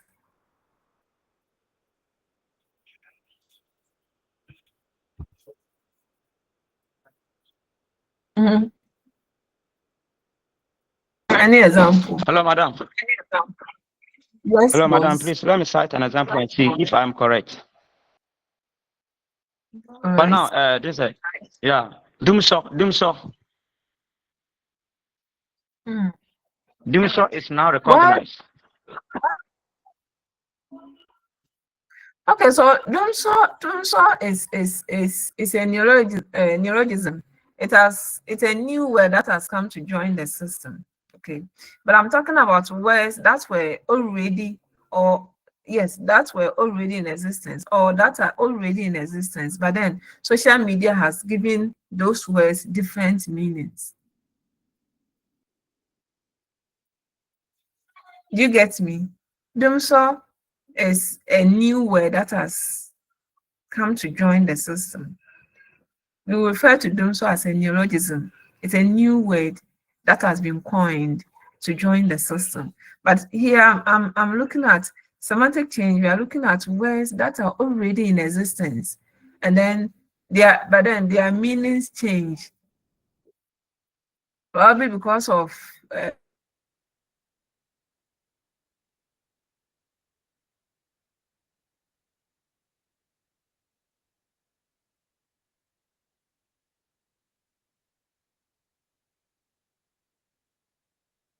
the language evolving, or maybe as you go along, I'll get to some of these words as we go along. But those who are really active on social media, you'll be able to tell some of these words. There was a word I'm trying to remember, but it's not coming. I want to remember. I think self, SURF. Come again. SURF. SURF. Surfing. Surf. Which means you are browsing the internet. What was the original meaning and what does? Okay. Yes, by original meaning to ride a wave on the surfboard. But now, when you are the kind of person who always want to be browsing from one point to another, we say you are surfing the internet. So I think that is a new meaning attached to it. All right. Thank you. And that came about as a result of technology. Yes. All right. Thank you. Madam Hannah. Let me try. All Yes, right. the word dates. DACE. It was Please, the word Just again. come You didn't again. hear I it. didn't hear the word. I didn't hear the word. If you can come again, please. I was trying to say dates. DATE. Hello. Yeah. Yeah. You said DA. Oh. Okay, maybe she will come back. Hannah. Madam, she said date. Date. DATE. Date. Okay. Date. Date. But she is gone. She's not here to provide the explanation. Nana, please come out with some of the examples because you are always at the social media. So give us some.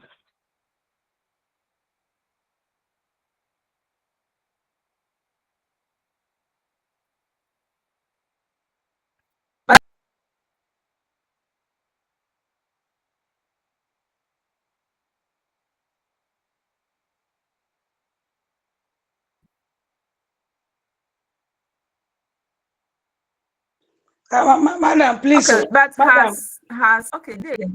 Yeah.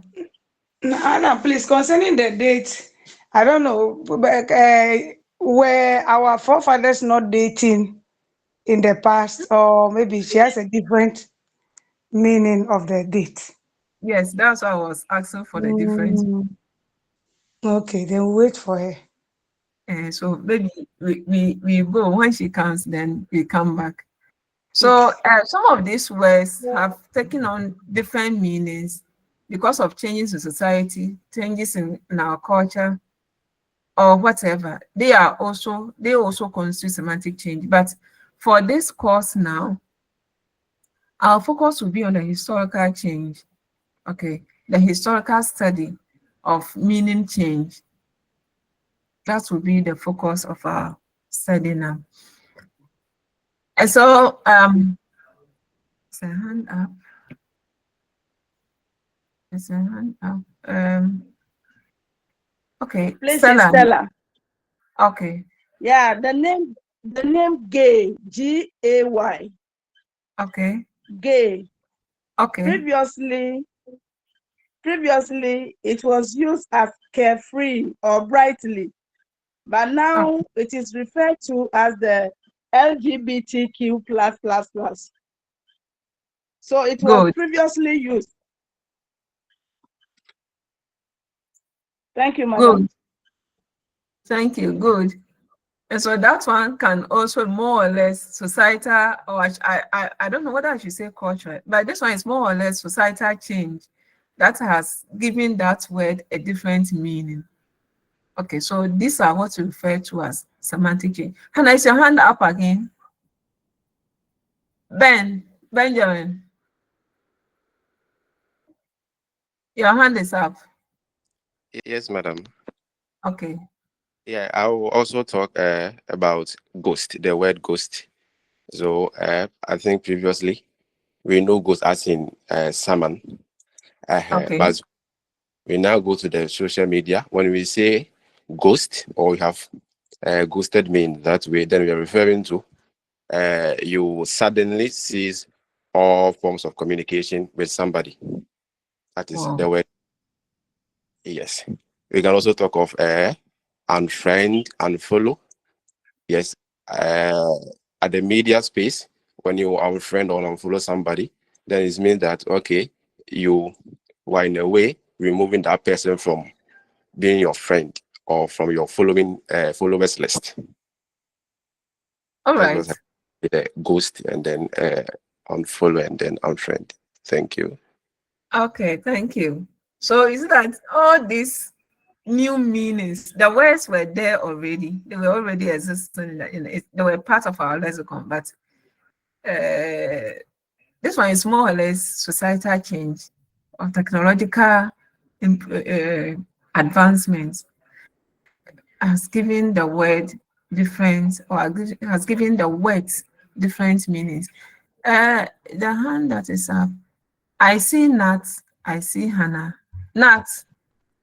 Hello, ma'am. Yes. Yeah. So I also want to give an example. The word slay. Okay. Slay. So I mean, in the past, slay meant to kill someone with the sword. Yes. But now, social media, when they talk about slay, they've added another word, queen. So slay queen has to do with someone who more of like it's a lady who, how do I put it? I don't want to. Do I say an elevated prostitute? I mean, the ladies should forgive me if I can get a better word, but more like an elevated prostitute, someone whose attitude and behavior is to really capture, the attention of men for sexual reasons or purposes. Thank you.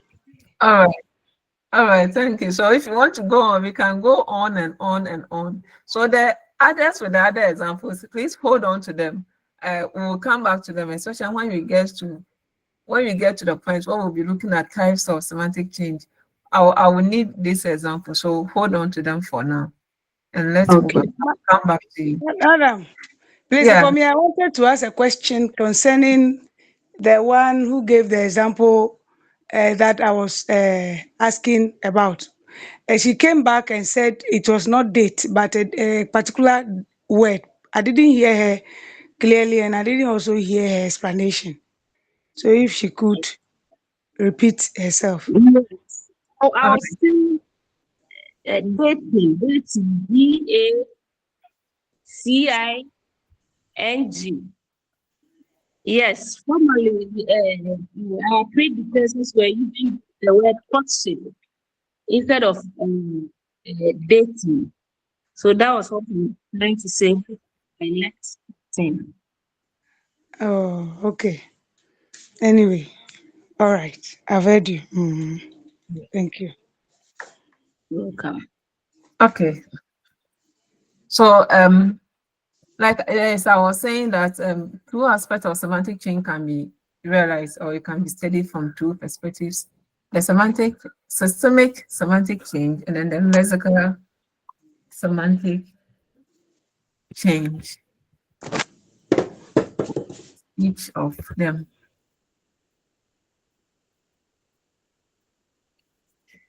So the systemic semantic change, it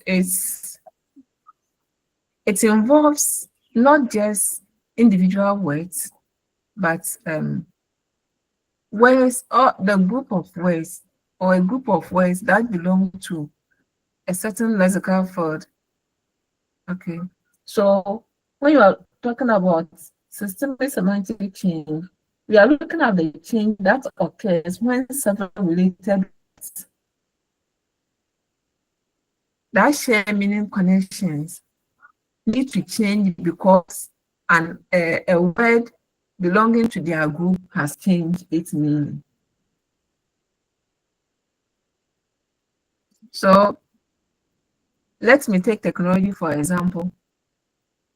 If a word in that belongs to that category, that belongs to that semantic field, changes its meaning, it affects the other words that belong to the same category. So systemic semantic change focuses not just on individual words, but all the words in that particular field. Let me just give an example to explain this. So let's take the word red, R-E-D. So in Old English, red used to refer to all other shades of red that we know today. So pink will be referred to as red, orange will be referred to as red, purple will be referred to as red in Old English. But then when the words orange, pink, and so on were introduced into the system, red now had to limit itself, limit its meaning to the darker hue. Okay, it had to limit its meaning to the darker hue because orange is there, pink is there, purple is there. And so red now had to limit itself to a particular aspect of it so that it doesn't interfere with the other words. So in this case, the change that occurred affected all other words within that semantic field. It wasn't only about red, but it affected all the other words. So when you talk of systemic semantic change, we are talking about a change that occurs that affects not individual words, but all words that belong to that semantic field or all words that belong to that part of the language system. So systemic semantic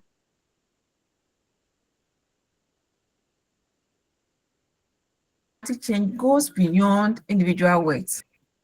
If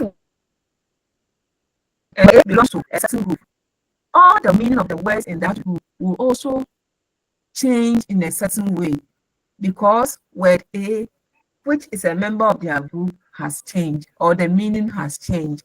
It will affect all the other words that belong to that group. It will affect them so that there wouldn't be overlapping in meanings. So using the red that I use as an example, when the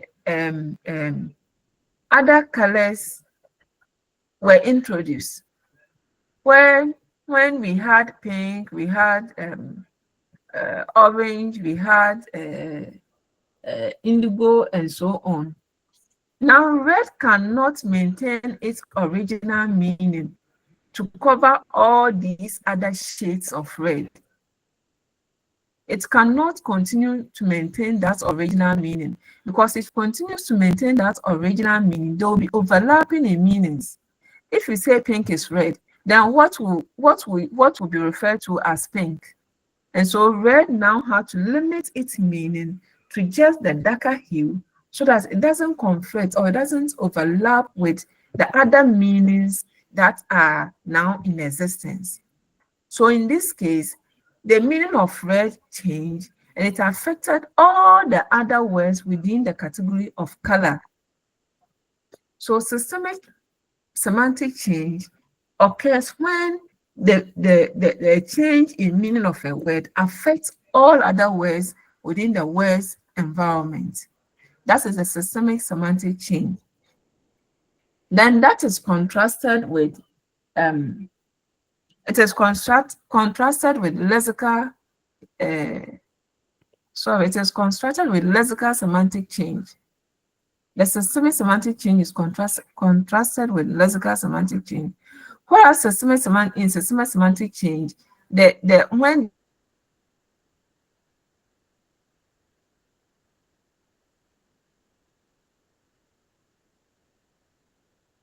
the word changes its meaning, it affects the meaning of other words, affects other words.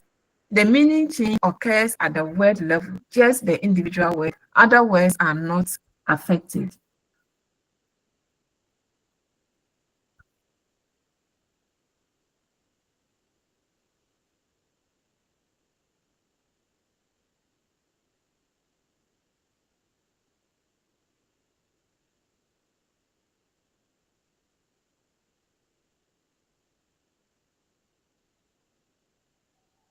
Much.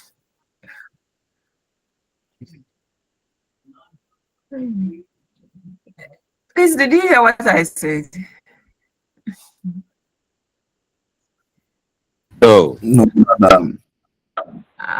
Not at all. I thought as much. So up to what point? In fact, I'll be looking at the slides. So when I go off, I don't see it. I just I realized that the platform was too quiet. I decided to come and check. And then, at what point did I go off, please? It means all this while I've been speaking into the air. At what point did I go off? Did I talk about this slide? You're talking about some contrast, giving some contrast between the lexical items in the midpoints you left off. Okay, so did I talk about the current slide on your screen? Did I talk about it? No. No, madam. So it was the previous one. It was this one. Yes, you were on this. Defected. Okay. Madam, I think you ended that semantic changes contrast with systemic changes also. That was the last thing I heard. Okay, systemic changes contrast with lexical semantic change. Oh, okay. Then maybe that might. Yeah. So you said that two aspects of the study of semantic change can be realized, and then the two aspects are systemic semantic change and lexical semantic change. And I explain the systemic semantic change as a meaning change that occurs that affects all other words belonging to that particular category. Okay, so did you hear the example that I gave using the color red? Did you hear it? Yes. Okay, so in systemic semantic change, when the meaning change occurs, it affects other words within the word's environment, within the word's environment. But when it comes to the lexical semantic change,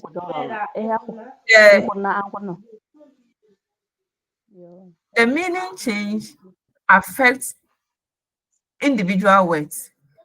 The meaning change does not affect the other words within that semantic category. It doesn't affect them. So that was when I said you can contrast systemic semantic change with lexical semantic change. For systemic semantic change, the meaning change affects other words within the semantic category. But with lexical semantic change, it doesn't affect other words. I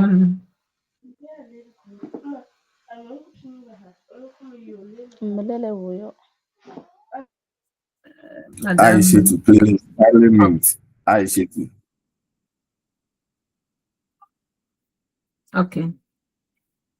So I was trying to find an example for lexical semantic change for you. When you take this word, awful, AWFUL, F-U-L, awful. In the past, that word has the meaning worthy of awe. Worthy of awe. It's someone who is, it had a more positive meaning. Okay. But then now, if you say something is awful, it means that it is very bad.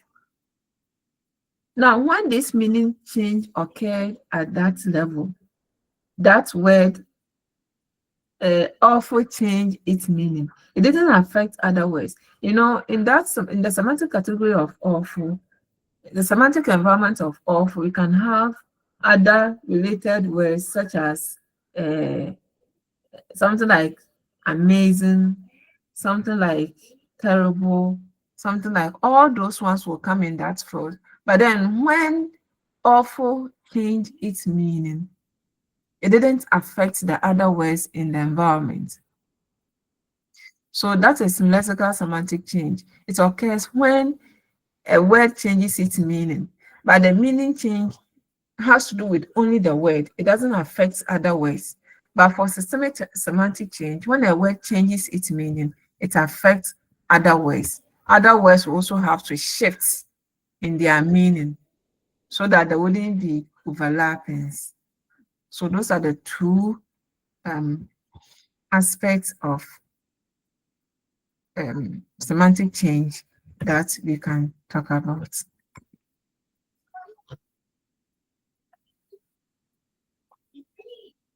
But the systemic change and the lexical semantic change, they are interrelated.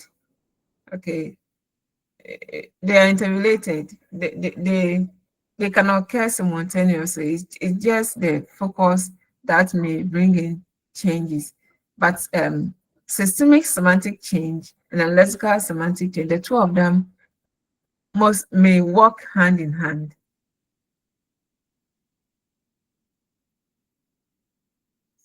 Of course, the systemic semantic change uses lexical semantic change as its data.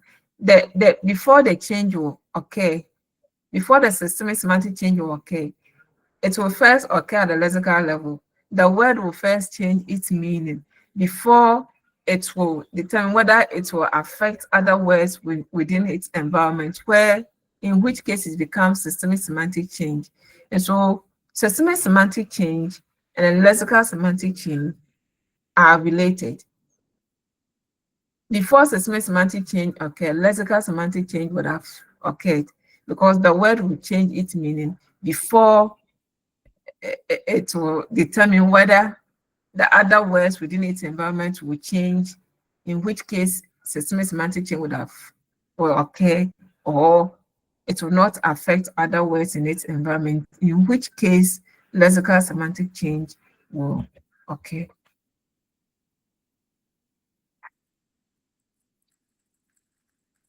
I hope you can hear me.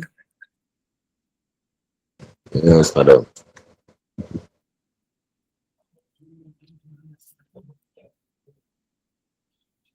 Okay. So let's now look at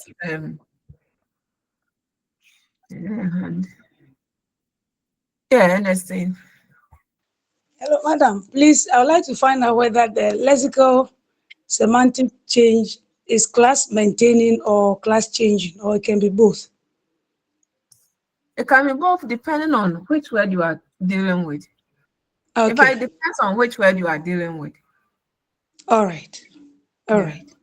So an example such as friendly,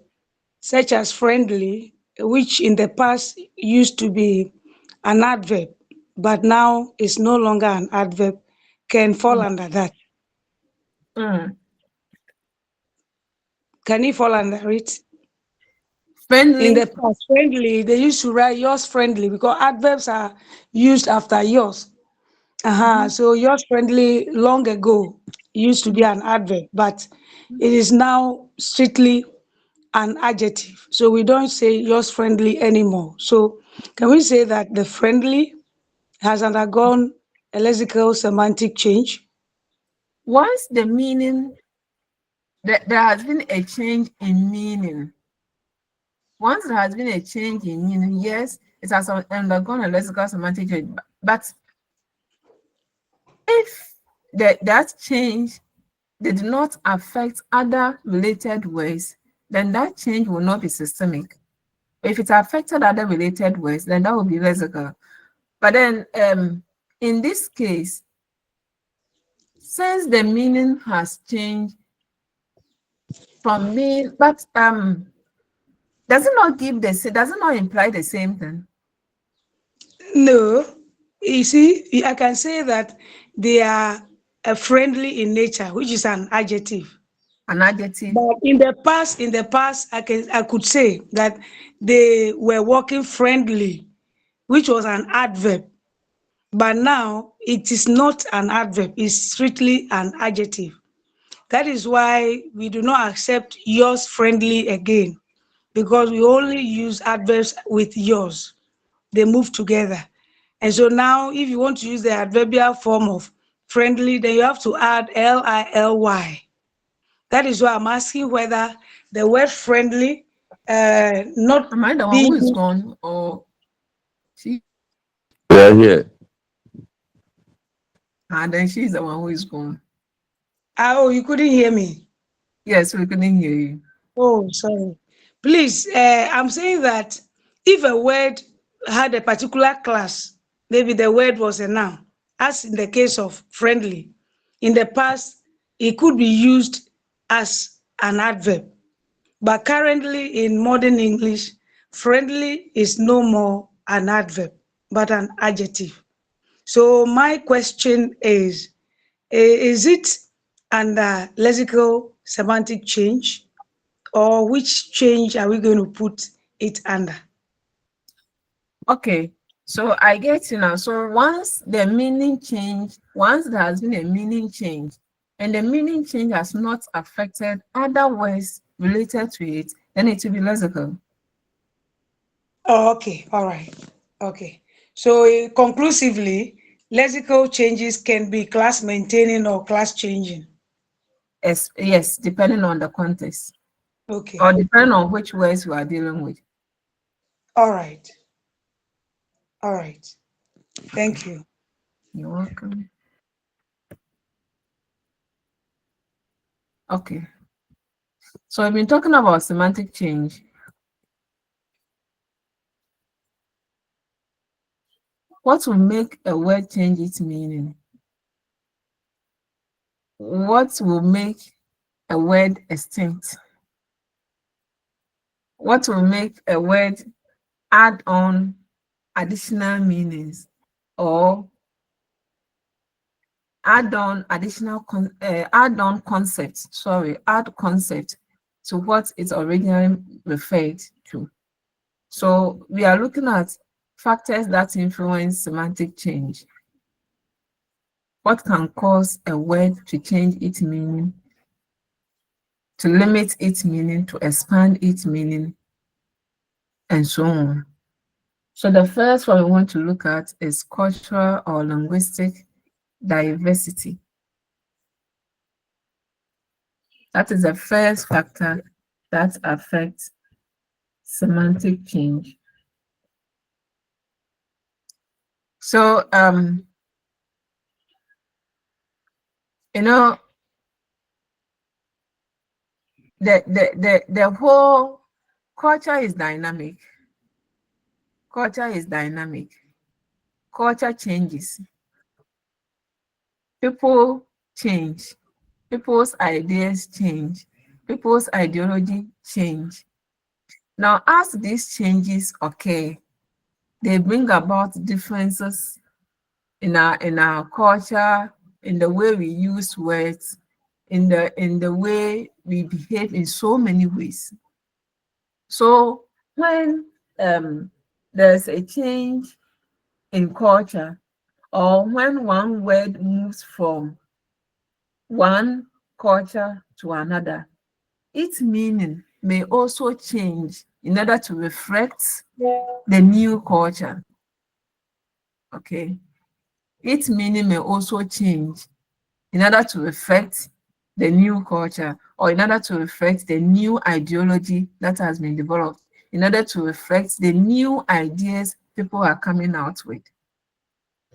So when there's a change, there's a shift in people's perspectives, then meaning words may also change their meaning in order to reflect those changes or those shifts.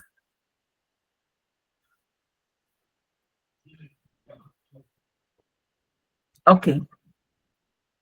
Now let's talk about, let's decide this common example. Now there has been technological shift. What technology used to be in the past is not what it is now. There has been technological shift. Let's look at this word tablet. Tablet. Tablet. In the past, tablets used to refer to an item, an object for writing. It's used to refer to a stone or something that is used in writing, or we write on. That was what tablets meant in the past. But now, with changes in technology, tablet now refers to a digital device. When you mention tablet, we are not even looking at the what it originally meant to be, that object for writing. Now, when you talk of tablet, we are looking at a digital tool, a digital device. So that is an example of a shift, a cultural factors. That's an example of a shift.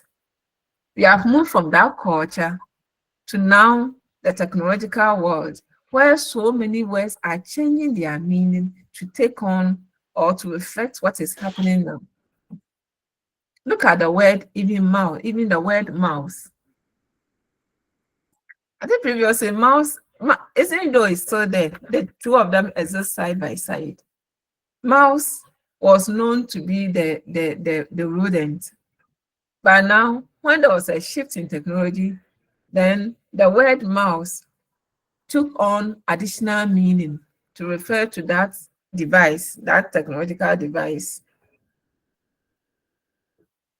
And so when there's a shift in culture, in people's perspective, words may change their meaning or add on meanings to reflect the change that has occurred.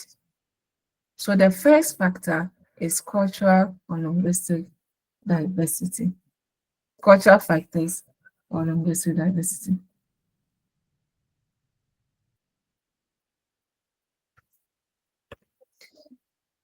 Then we have historical change. Historical change.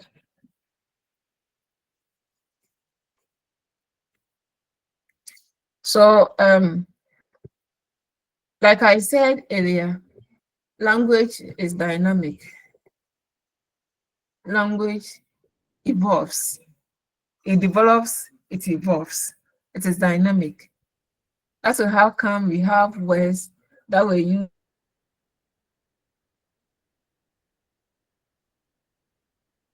in old English era that we can't use them now.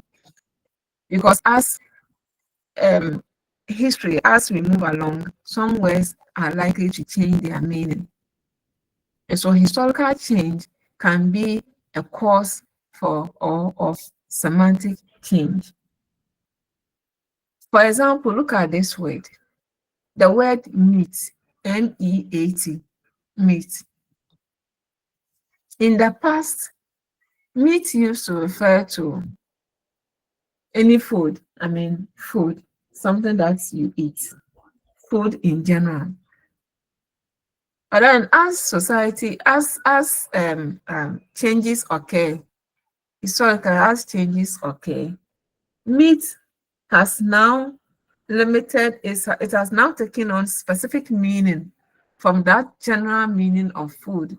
It has now taken on a specific meaning to refer to just the the animal flesh. Okay. When you talk about meat, we are now looking at animal flesh. So when words change as time goes on, then they can also be, or they can also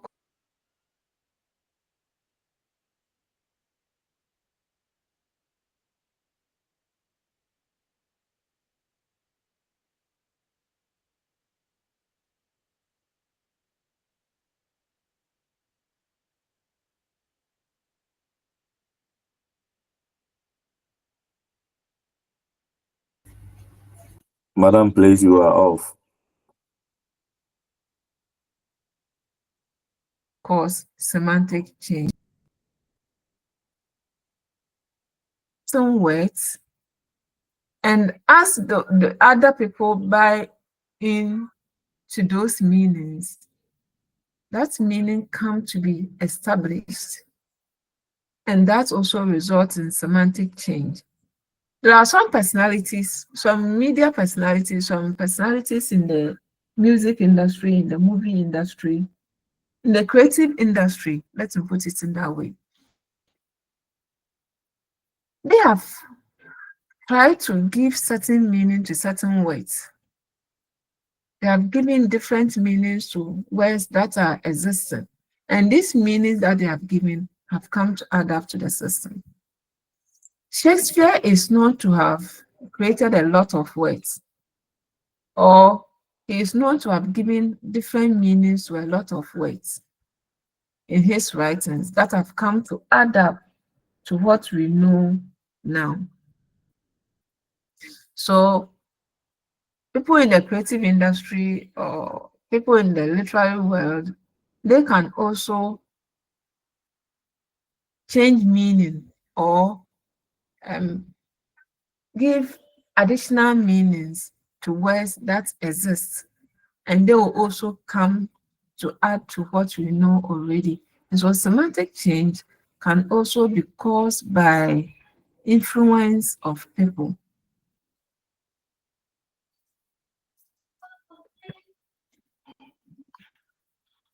Then businesses or occupation can also change. There were certain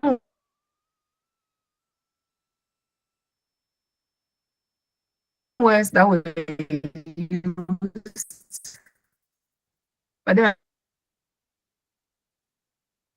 go to certain sentence. In the sentence, when you talk of sentence, generally we are looking at the construction, grammatical construction, right?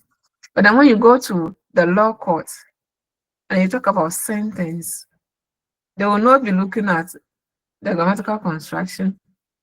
They will be looking at when somebody has received or has been judged, a judgment has been passed on someone, then the sentencing will come in there.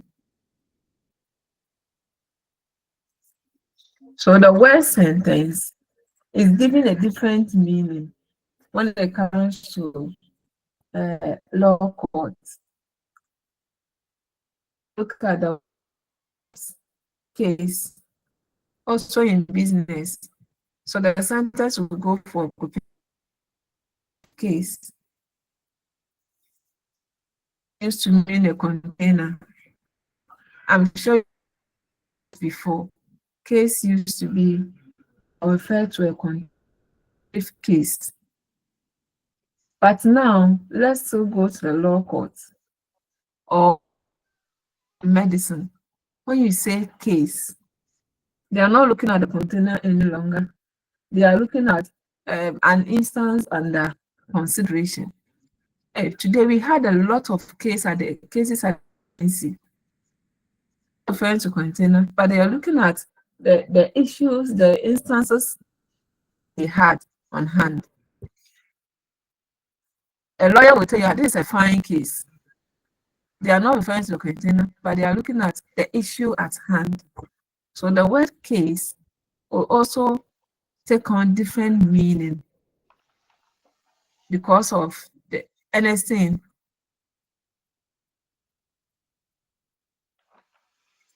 Are you aware your hand is up? Hey, but can you hear me? Yes, Please, can you madam. hear me? Madam, yes, madam. Please, I didn't know. Okay. Oh, okay. That's all right. Okay.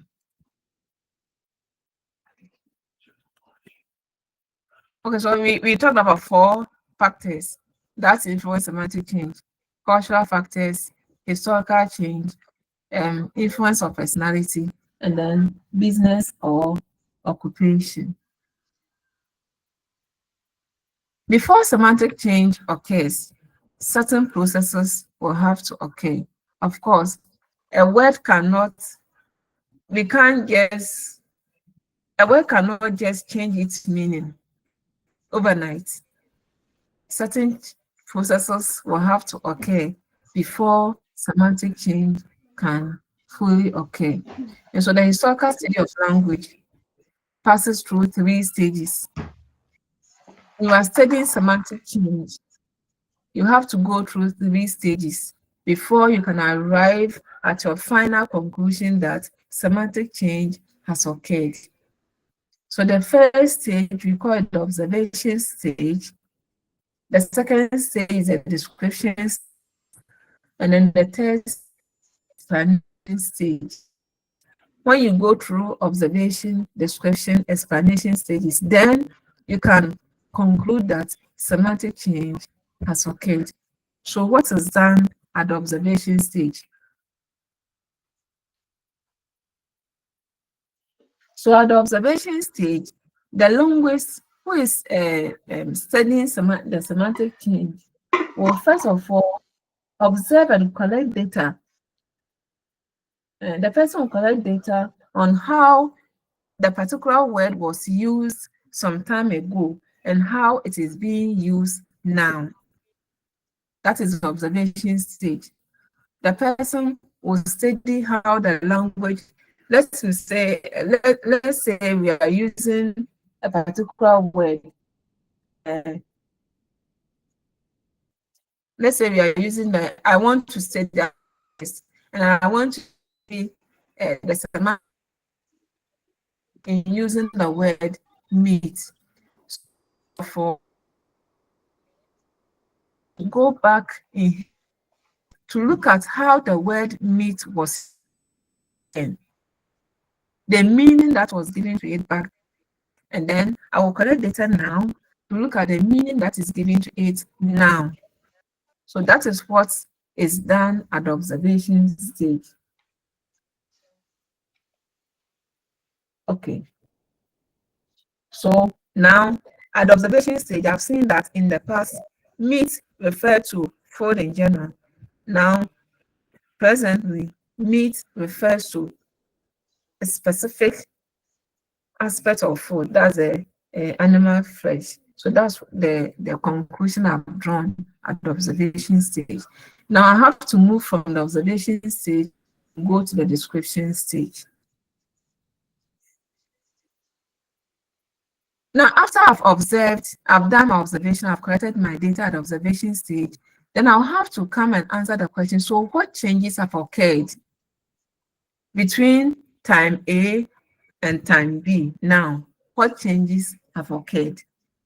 I will have to describe the changes that have occurred based on the data that I've collected or the data that I collected at the observation stage. Now, the description says I have to describe the changes that have occurred.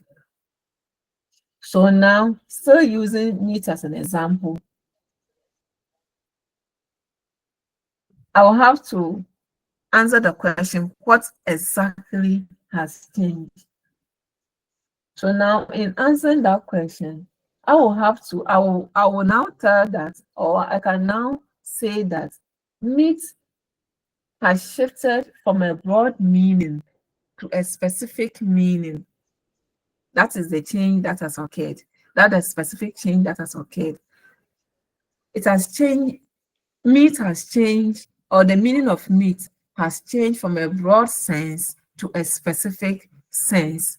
So that is done at the description stage. You talk about the specific change that has occurred. Now we go to the third stage, which is the explanation stage. The explanation stage comes in two forms, or two things are in the explanation stage. The first one is explaining the method. The first stage is explaining the method. In explaining the method, you are looking at by which method has the word change or has a semantic change occurred. Is it through narrowing? Is it through broadening? Is it through preparation, or by which method? And so still using meat as an example, I will say that meat change or the semantic change occurred in meaning was through the method of narrowing, because initially had a broader sense. In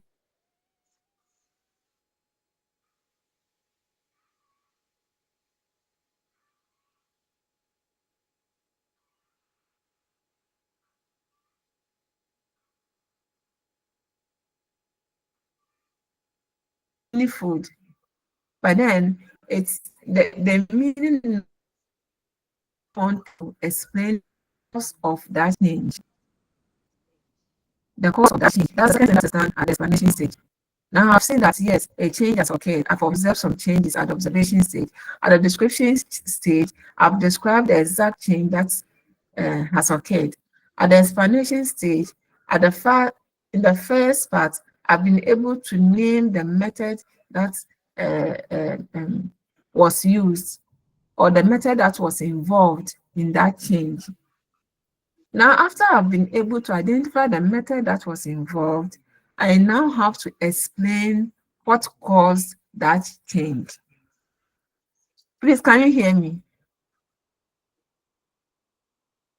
Yes, madam. Okay. I now have to explain what caused that change. Let's say use meat as our example. What caused that change? It may be as a result of societal change, or it could be that as society developed, people now began to make distinctions. Okay, they now began to distinguish between food types, where they will now talk about vegetables, they will talk about cereals, they will talk about fruits, they will talk about meat. And so as they came to this realization, now they came to realize that no, when you talk about meat, meat is just an aspect of food. It doesn't refer to food in totality. And so that was what caused the meaning change. And so in explaining was probably societal changes or changes in people's perspectives led to that meaning change in the word meat. So using the word meat, I've gone through all the three stages that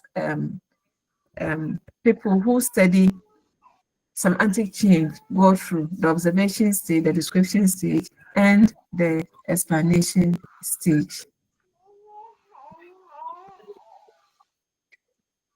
Before we look at the types of semantic, is there any question, anything I've said that you want me to do?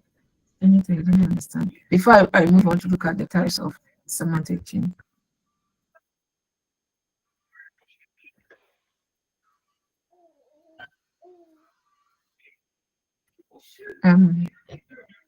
Lydia. Yeah, Thank Madam you, Lydia. Auntie. Yes, madam. Please, thank you so much for the opportunity. Please, my question is on explaining the methods. I would like to ask if the methods could be either observation or interview, or do we link that to explaining the methods? Maybe through interview. So and so number of people were interviewed in a certain geographical area, and then it was concluded that the word change was as a result of that, and that. Please, can we also say that? Thank you very much.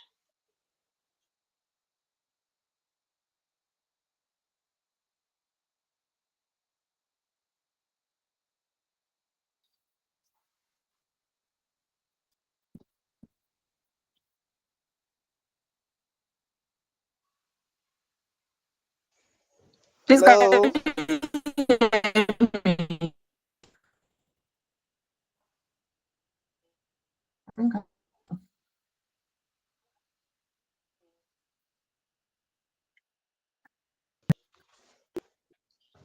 please, can you hear me? Yes, please. Now it's clear. Hello. Now, Oh,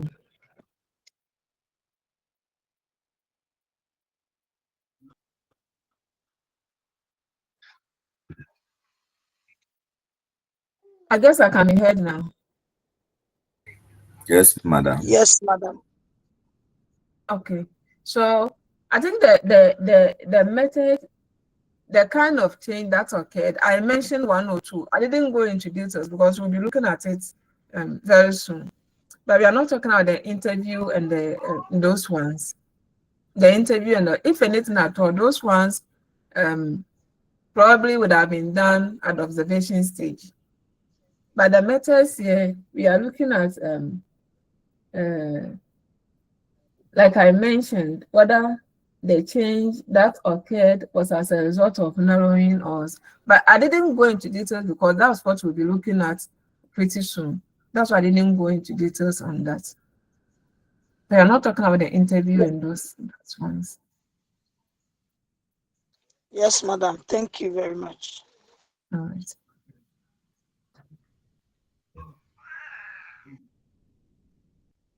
Okay.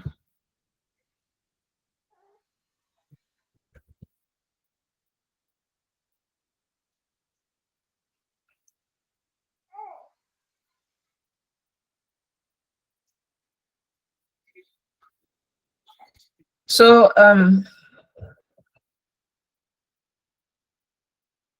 we'll be looking at about 5 or 6 types of semantic change, or 6 of them. We'll see where we'll be able to get to.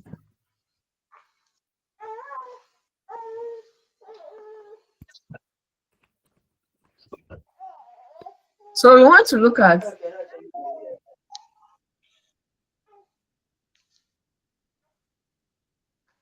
the types of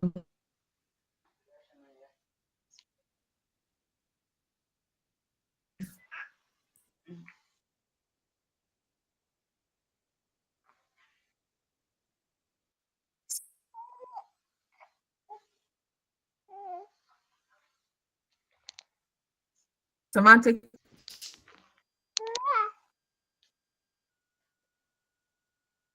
change.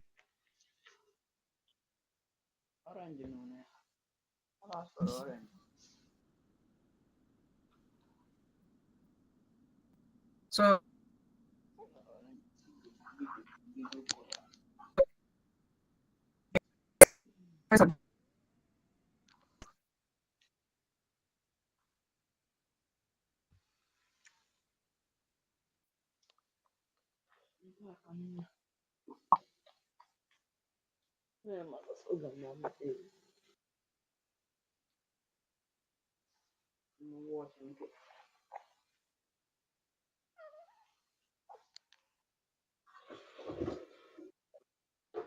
a typical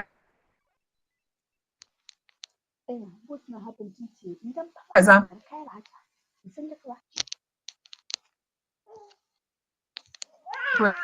that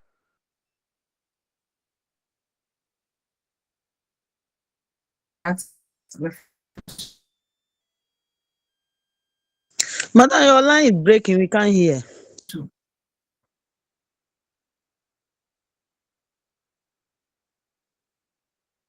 So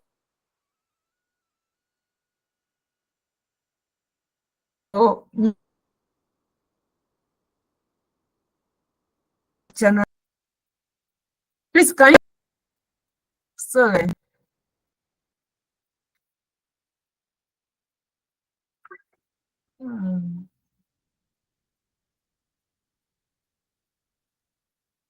Give my network. Please, can you hear me? Is it still breaking? Yes, it's better Yeah, we now. can hear you. Okay. Yeah, so I was explaining the specialization on narrowing or restriction, and I said that this one, the word originally had a broader meaning. Its meaning included a lot of concepts. But then as time goes on, or with time, the word will now limit itself to a specific aspect of that broader meaning. And I think I explained that of meat, where originally it referred to any food at all, but with time, it's now made reference to a specific aspect of food, that is the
Is Madam off again?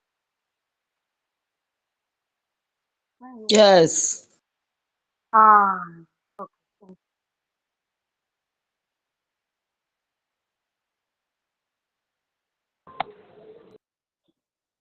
Please, are we on break? Madam is off. She's on now.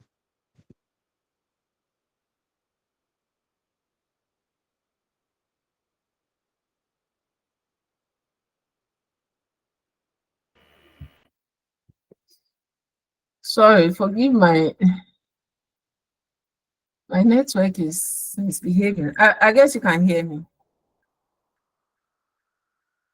Can you hear me Yes, we now? can. Yes, madam. Okay, so let's look at the next word.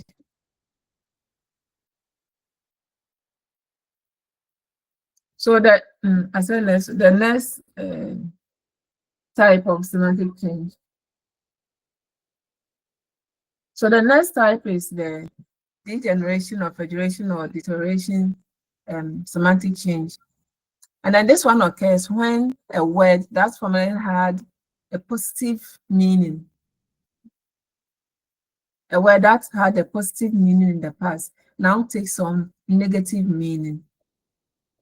So in the past, when the word was mentioned or when the word was used, it came with positive connotations or denotations, positive meanings. But now, when the word is used, it is understood to be negative or to carry negative sense. The word canon cunning, cunning, in the past meant someone who is skillful or being skillful or the word skillful. But now when you say somebody is cunning, we want to say the person is deceitful. But in the past, when you say somebody is cunning, you're actually praising the person. You're actually saying that the person is skillful, is good at what they do. But now it has taken on negative meaning. So when you describe somebody as cunning now, you are saying that the person is deceitful. Another example is the word silly. Silly. In old meaning, in the past, it meant holy. Now, when you say somebody is silly, the person we are saying is stupid. So degeneration occurs when a word that had positive meaning in the past takes on negative meaning in its current use or usage. Then we have intensification.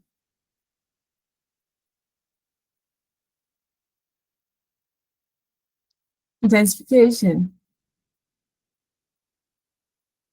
So with this one, the word had a weaker meaning in the past, but in its present use or current use, the word has now taken on a stronger meaning. Its meaning in the past was weak, but its meaning now is stronger compared to how it was used in the past. So as an example was given here as a word kill, kill. So in the past, when you say you are killing somebody, it means you are tormenting the person, or you are even beating the person, striking the person. That was what it meant when you said kill in the past. But now, when you use the word kill to kill someone, it means you are taking the person's life. And this is more intense. This meaning is more strong than it used to be in the past. So that is what we mean by intensification. When a word that had a weaker meaning in the past now takes stronger meaning.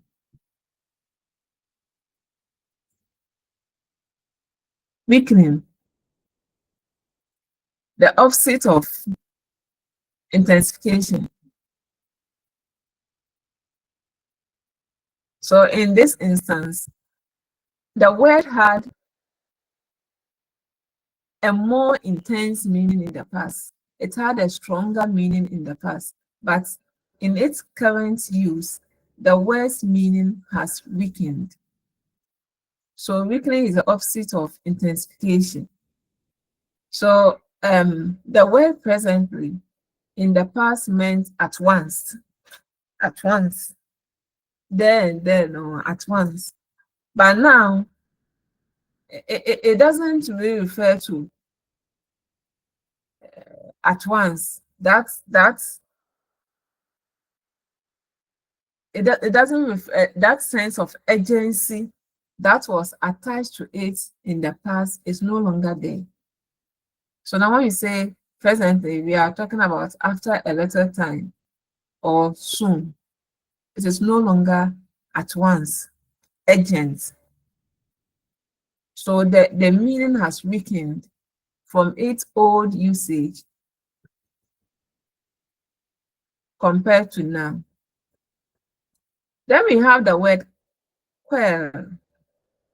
In the past, when you use the word quell, it meant killing someone, taking somebody's life, murdering someone. You end somebody's life.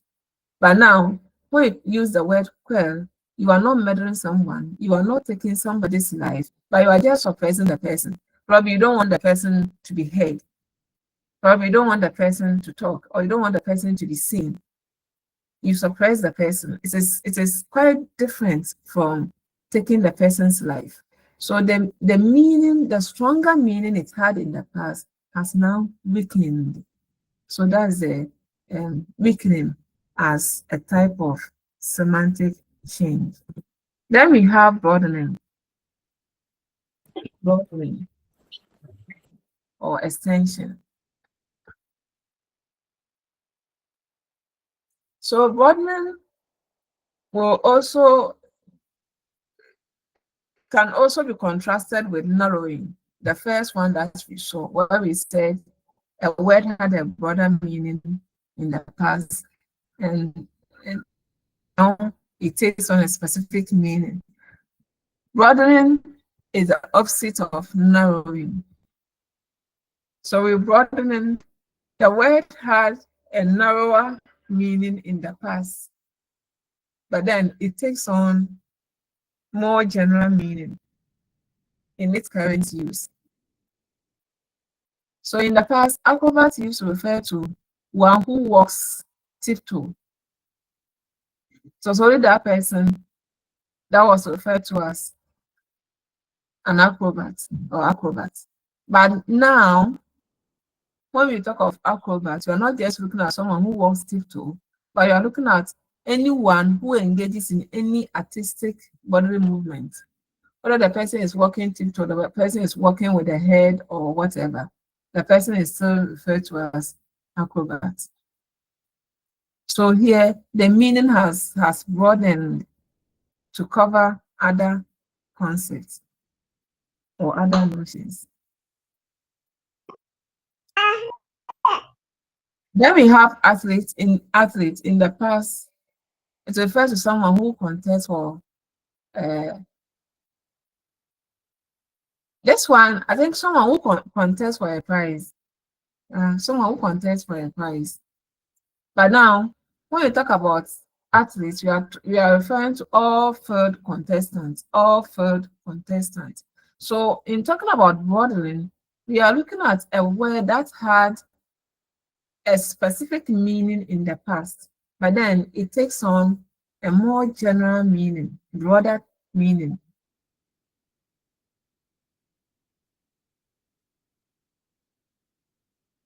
In its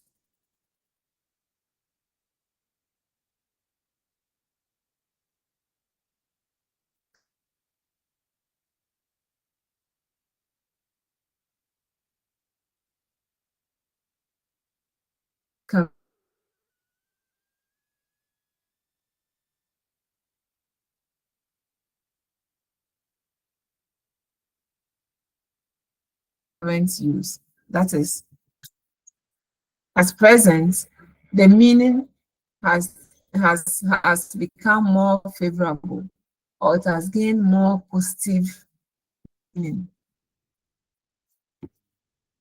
So they say the movement is from a sense of disgust to that of honor or liking.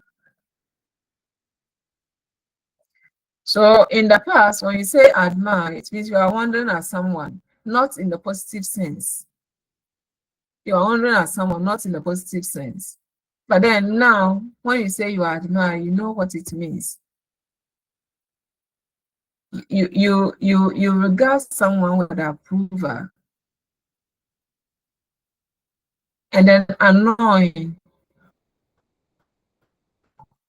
In the past, when you annoy someone, it means you are there's a hand up. Now your network is breaking. There's no network, brother. Can you hear? Okay. Yes. Is it okay now? Am I back?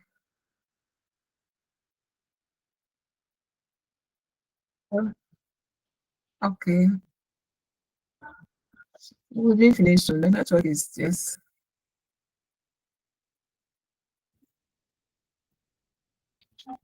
just almost done. It's network done. Then we have concretization. Concretization.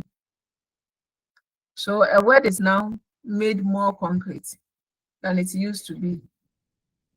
It used to be abstract in the past, but as time goes on, it begins to be viewed in more concrete terms. So when you look at this example, multitude, multitude. In the past, it will refer to many as a general term, many as an abstract term.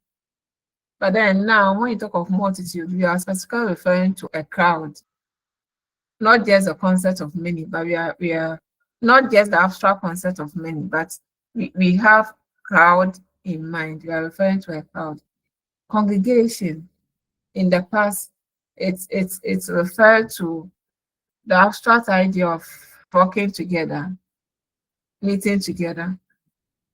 But now, congregation refers to a body of an assembled people, a body of assembled people. So when you talk of concretization, we are looking at a situation where a word that had an abstract connotation or denotation, abstract meaning in the past, it now takes on a more concrete meaning, so that when you mention the word, something concrete comes to mind. Then the last one, we have metaphorical extension. Metaphorical extension.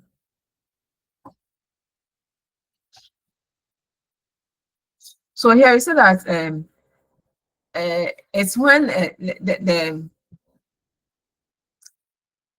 a word shifts in its meaning to include other words that are other meanings that are related to it. What I mean is that when you talk of metaphorical extension, we are looking at when a word's meaning expands because people begin to use it figuratively or metaphorically. People begin to use it figuratively. And so it expands the word's meaning. So the actual meaning will be there, the main meaning will be there, but then it will be expanded to cover other related senses or other related issues, often in figurative usage, often in figurative usage. So, for instance, let's look at the word head. Head, the word head. You know, head is a polysemous word, the word head. So in the past, head referred to the upper part of the body, the human head, the upper part of the body. But in it, metaphorically, head can be used to refer to anyone who manages an institution. So we have secondary school heads.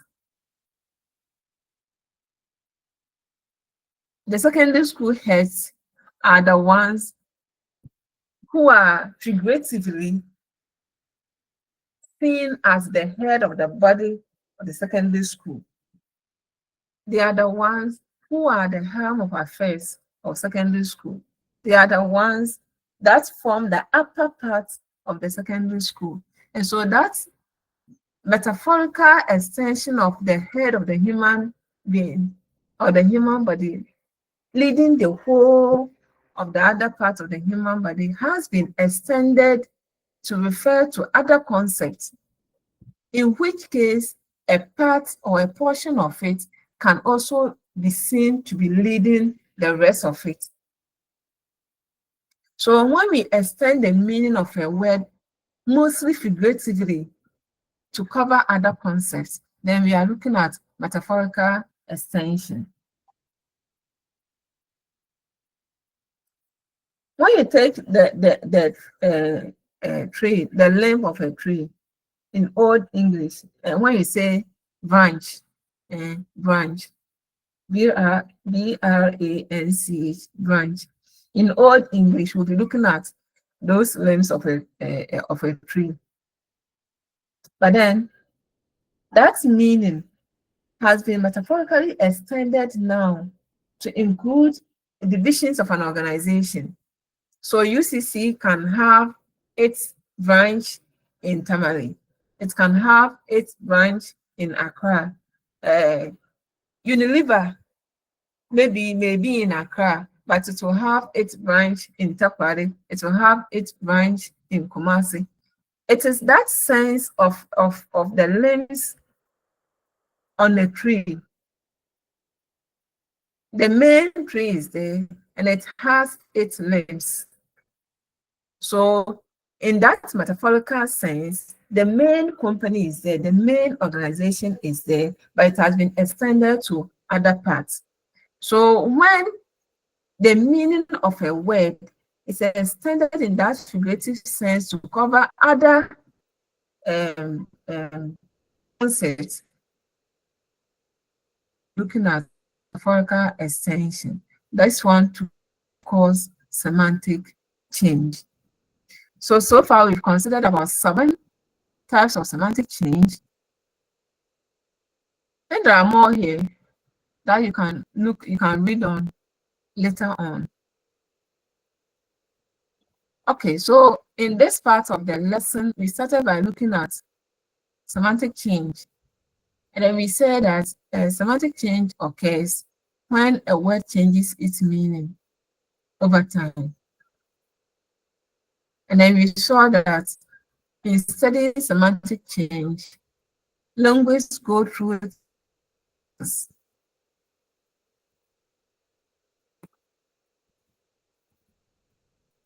They go through 3 main processes. In fact, before this one, we looked at what could cause semantic change. We talked about cultural change, we talk about businesses or occupation, we talk about personality, we talk about historical change. They can all cause semantic change.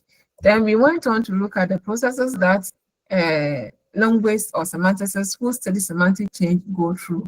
We saw that they go through the first series of observation, then after they've observed the change, they describe it, and then they explain the type of change that they observed. Then we went on to look at the types of semantic change that occurs. Okay.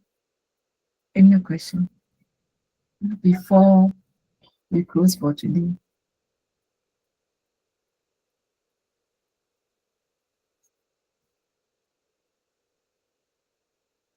Okay, so now back to the group assignments. Do you have anyone from Tamale here? Yes, madam. Tamale. Yes.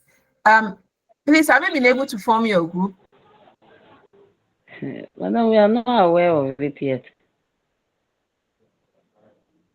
Our course Are you on the WhatsApp? Yes, our course Okay. our details to be forwarded to you. Okay. Okay, Abdul's hand is up. Let's hear you, please. Please, let's hear you. Yes, Abdul, you can talk. We are listening.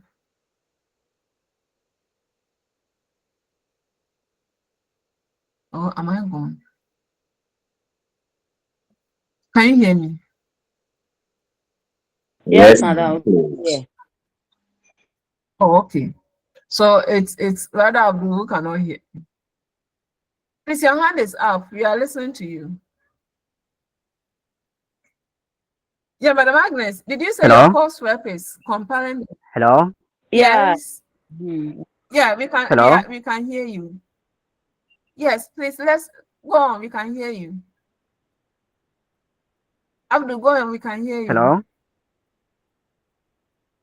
Hello. Please go ahead. We can hear you. We are listening. Oh, he's gone.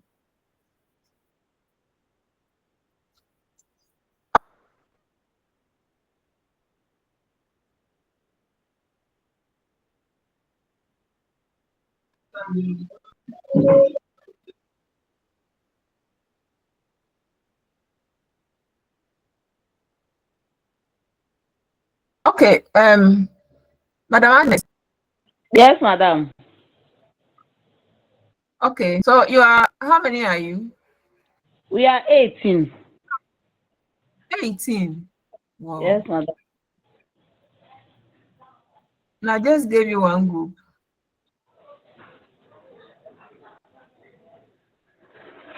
I didn't know you were that many. Yes, I mean.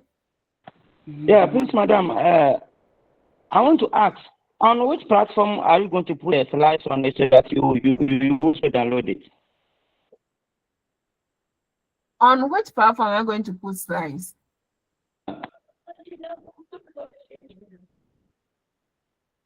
Are you on the Yeah, WhatsApp platform? I am talking about the slides for the lesson for today. So I with the slides, and I want to ask, on which platform are you going to download it, please? Please, are you on the online group that I created somewhere last week? Are you on that group? On that platform? No, please. I'm not on that group. Okay, those who are not there, those who are not in that new group I created, kindly after the class, send me your detail, your name, and then your name, your phone number, and then your center, and then I'll add you there. I'll put all the slides there. Okay, thank you very much, madam. Okay, so Madam Agnes, can you tell your course rep to contact me, especially with your list? Okay, madam. Thank you. Yeah, because I don't have your people on that platform. I couldn't get the list of the Tamil group. Then, please, So I'm madam, sure may you you are have your not. number for now? May you have your number so that. What did you say? I'm asking that. Would you have your number for now? Your number. Oh. 0243. Are you 0243. there? Okay. Yes, please, I'm there. 478. 0243. Hello. 478. 478. Okay. 426. Hello. The last one. 426. Okay. 478. That's one. 426. Thank you very much. Okay, so all right. So the sentence, you realize I just named the groups. So I'm expecting you to form the groups on your own. Okay. But this time around, just as the suggestion scheme, you are doing it based on the sentence. So you form the groups on your own, and then you start working on the questions. Is there anyone who has any issue with the questions I've given you? Those in that Tamale, you are not on the platform, so I'm expecting I will get your list by close of today. So I will add you, and then I'll repost everything that I've posted on that platform. So Madam Agnes, kindly work on that for me, okay? So I can add you. Okay, thank you. Yeah. Thank you, madam. Yeah. Idrisu, please, you are listening.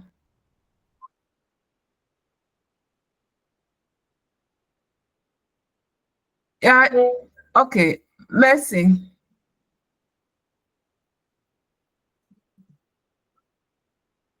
Madam Mercy. I said in Upper West, Please, can you hear me? we are only two. Yeah, I can hear you. I said Upper West, we are two. Upper West, you are two. You are two. Yes. So And I've not heard from the other guy. Yeah, so send me your names and your phone numbers. Upper West, send me your name and your phone number. Okay. Okay. All right. Thank you. Hello, madam. Yes, sir. I'm from the Tamale Center. I don't know how do we assess the questions. How do we assess the question? So that's why I said I need your names and your phone number. So I will add you to the platform where I posted the question. All right. Then in that case, I will have to communicate with the class rep so that he will get in touch with you. Thank you very much.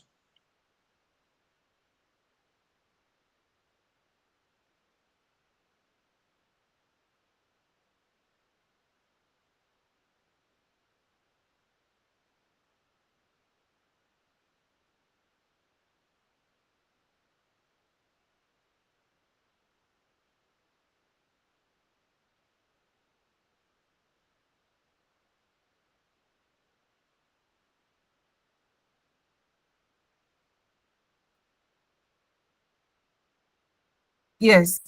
If I can get them by close of.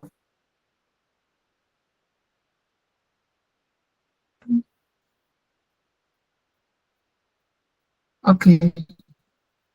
Please, can you hear me? I went off. Okay. Hello. Yes, madam, you went off. Hello. Sorry. I'm gone again. Okay, Saint Mary's. If you can hear me.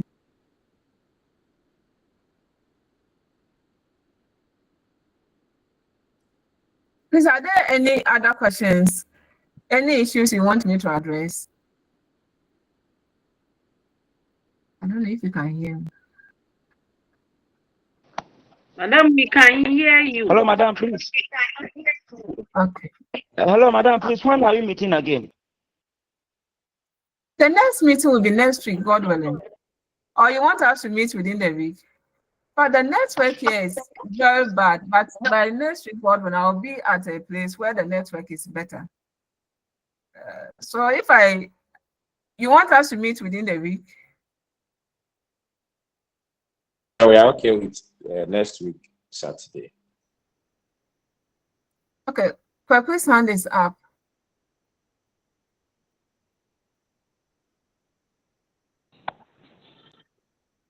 Yes, your hand is up. Let's hear you, Kwaku.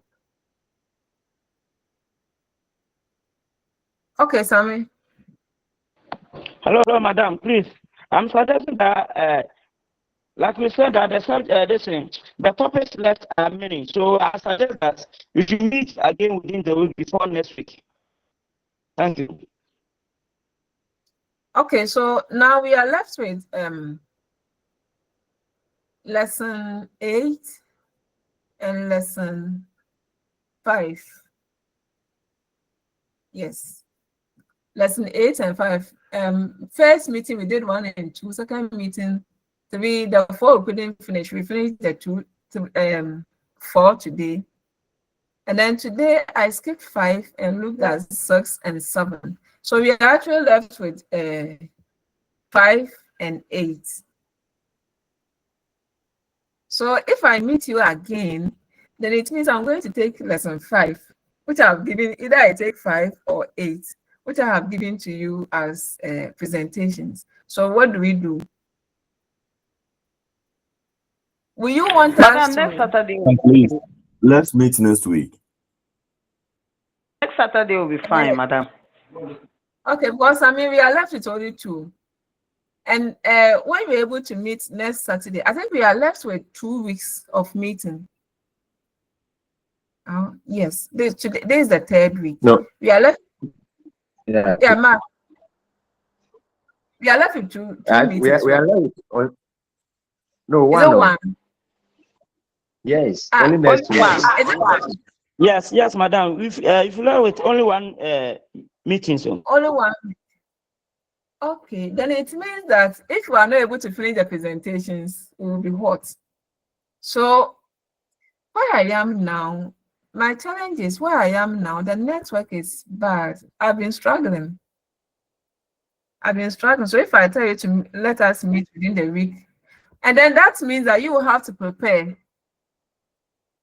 Will you be prepared enough for us to meet within the week to take 2 or 3 presentations, if that will even be 1 hour? The first, let's say, the first 3, 4 groups, can we meet within the week to take your presentations? Will you be okay with that? Kwaku? Yeah, your hand is also up. Any of you can. Yes, madam. Madam. Hello. Hello, madam. Yes, please. I'm listening. We are listening. I think even after next week's meeting, we still have 1 more week before the exam begins. But that week is usually it's usually left unused. I don't know if we can take it for the presentation. At least there is 1 week in between before the exam comes, before the quizzes. So that week after next week's meeting, the upcoming week is usually not used for lectures. So if we can do that, instead of, because there are other lecturers, there are other courses that will be meeting. There are other lecturers who would be meeting us during the course of the week, the weekdays. So if that wouldn't be a problem, maybe after next week's meeting, we can schedule another one for the upcoming week before the quizzes begin. Okay, let's hear what the others also think about it. Let's hear what the others think about it. Okay, your hand has been up. I've been calling you. Okay, let's hear the next thing. Okay, I think this week will be better because some of us, it's the 3 week that we used to revise, we used to study towards the quizzes and the exam. So if we have to be engaged with the group presentation and all those things, it will distract us. So I would suggest that we do everything this week, finish everything this week, so that we can concentrate on preparation towards our quizzes and exams from next that's after this week. So that is my suggestion. So yeah, I think it is better we finish everything the coming week, so that from the next 2 weeks we'll concentrate on exams and quizzes. Thank you. All right, Mark.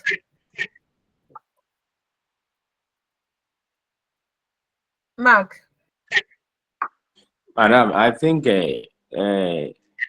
within the week is also creating a problem for most of us.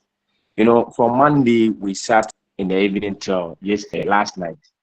And when it happens like that, we don't get time to even read whatever we are being taught. So that is my problem. So if we all agree, let's meet next week Saturday and see if we could finish with the presentation. In case we are not able to finish, then we know what to do.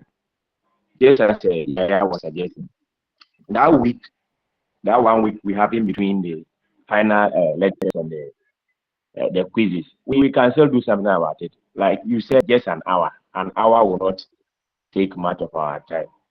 So within the week, the lectures that we've been having is 7. We are all teachers. You go to school, you come in the evening, be another lecture. You don't get time to read anything.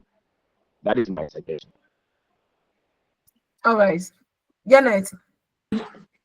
Madam, I agree with Ernestine. If we do it next week, I think it will interact with our personal studies a bit.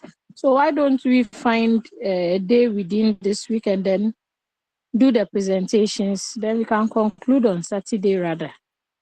Okay. Then you didn't get Ernestine very well. Ernestine didn't say we should meet in the week. Within the week, there some lectures are being scheduled for that. So if you want to take it within the week, it is not going to help some of us because from Monday to I think yesterday we had lectures. So let's I side with Sam. Next week I think with 2 lessons we can finish up. Because within the week there. I mean, not what I said was that this very week, the coming week, I didn't say it today. So the coming week, we should try as much as possible to finish everything that has to do with lectures and group presentation, so that from the next 2 weeks we can concentrate on our quizzes and exams. Okay. So Hannah, I think you've spoken already, or you want to talk again? So what? Okay. So I think that Tamale, I thought you were not many, so I made you one group. So you will let me get your number and I will see. So far, I think we have about, is it 10 or 11 groups? So even if we make 10 minutes per group, and then we have 10 groups, 11 groups, that would be 1 hour, 50 minutes. And let's say plus the discussions and everything, within 2-3 hours, we should be able to take all the presentations next week, God willing. Yes, the only thing is just prepare. Prepare your slides, not so many slides, just a few slides for 10 minutes presentation. We just want you to go. That's why I've shared the slides with you. I don't want you to be bringing so many materials, and that's why I've given you the slides. So for the slides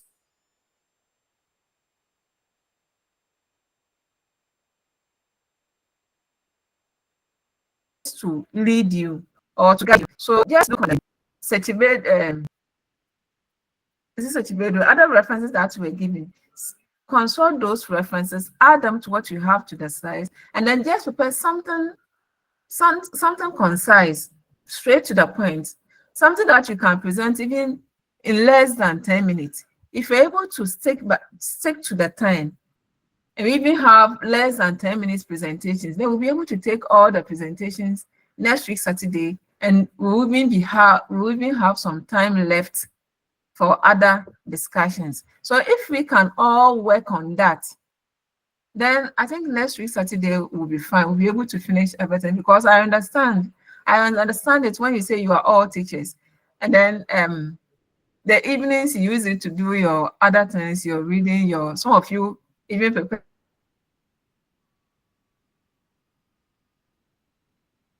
lesson plans, so ahead. And so if it's not there, it's fine. If that's the case, let's all try to prepare so that next week, Saturday, God willing, we wouldn't have a situation where, oh, this group is not here, this group is not there. It wouldn't help. Let's all try to prepare so that next week, Saturday, God willing, between 7 and 10, we should be able to finish with all the group presentations, so that I can, lesson 5, it's only a portion that I gave to you. The other portion is there. So I can just take that one and then conclude, and then we say bye-bye.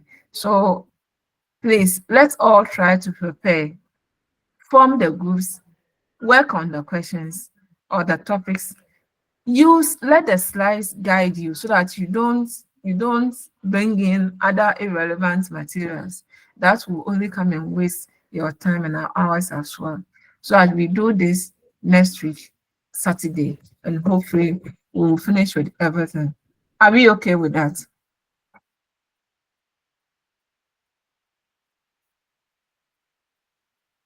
Okay.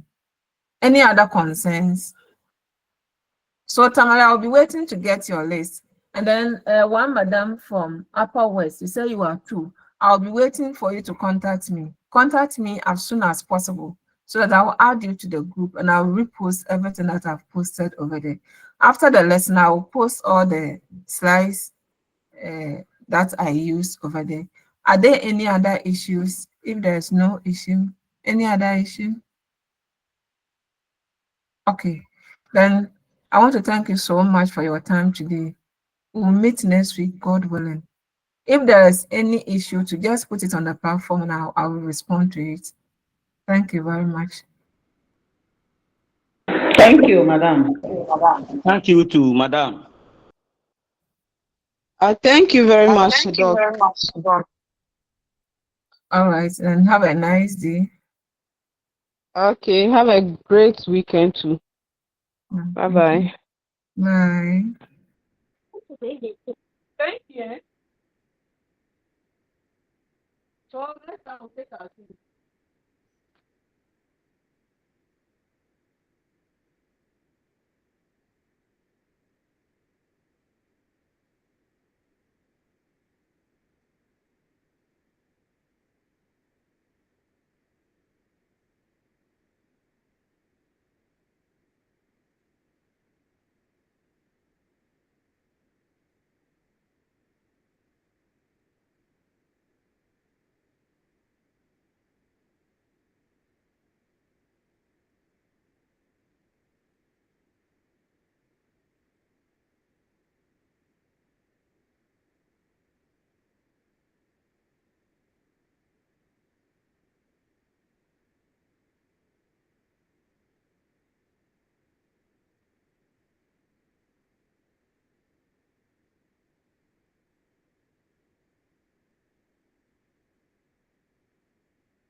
So it means we are done for the day.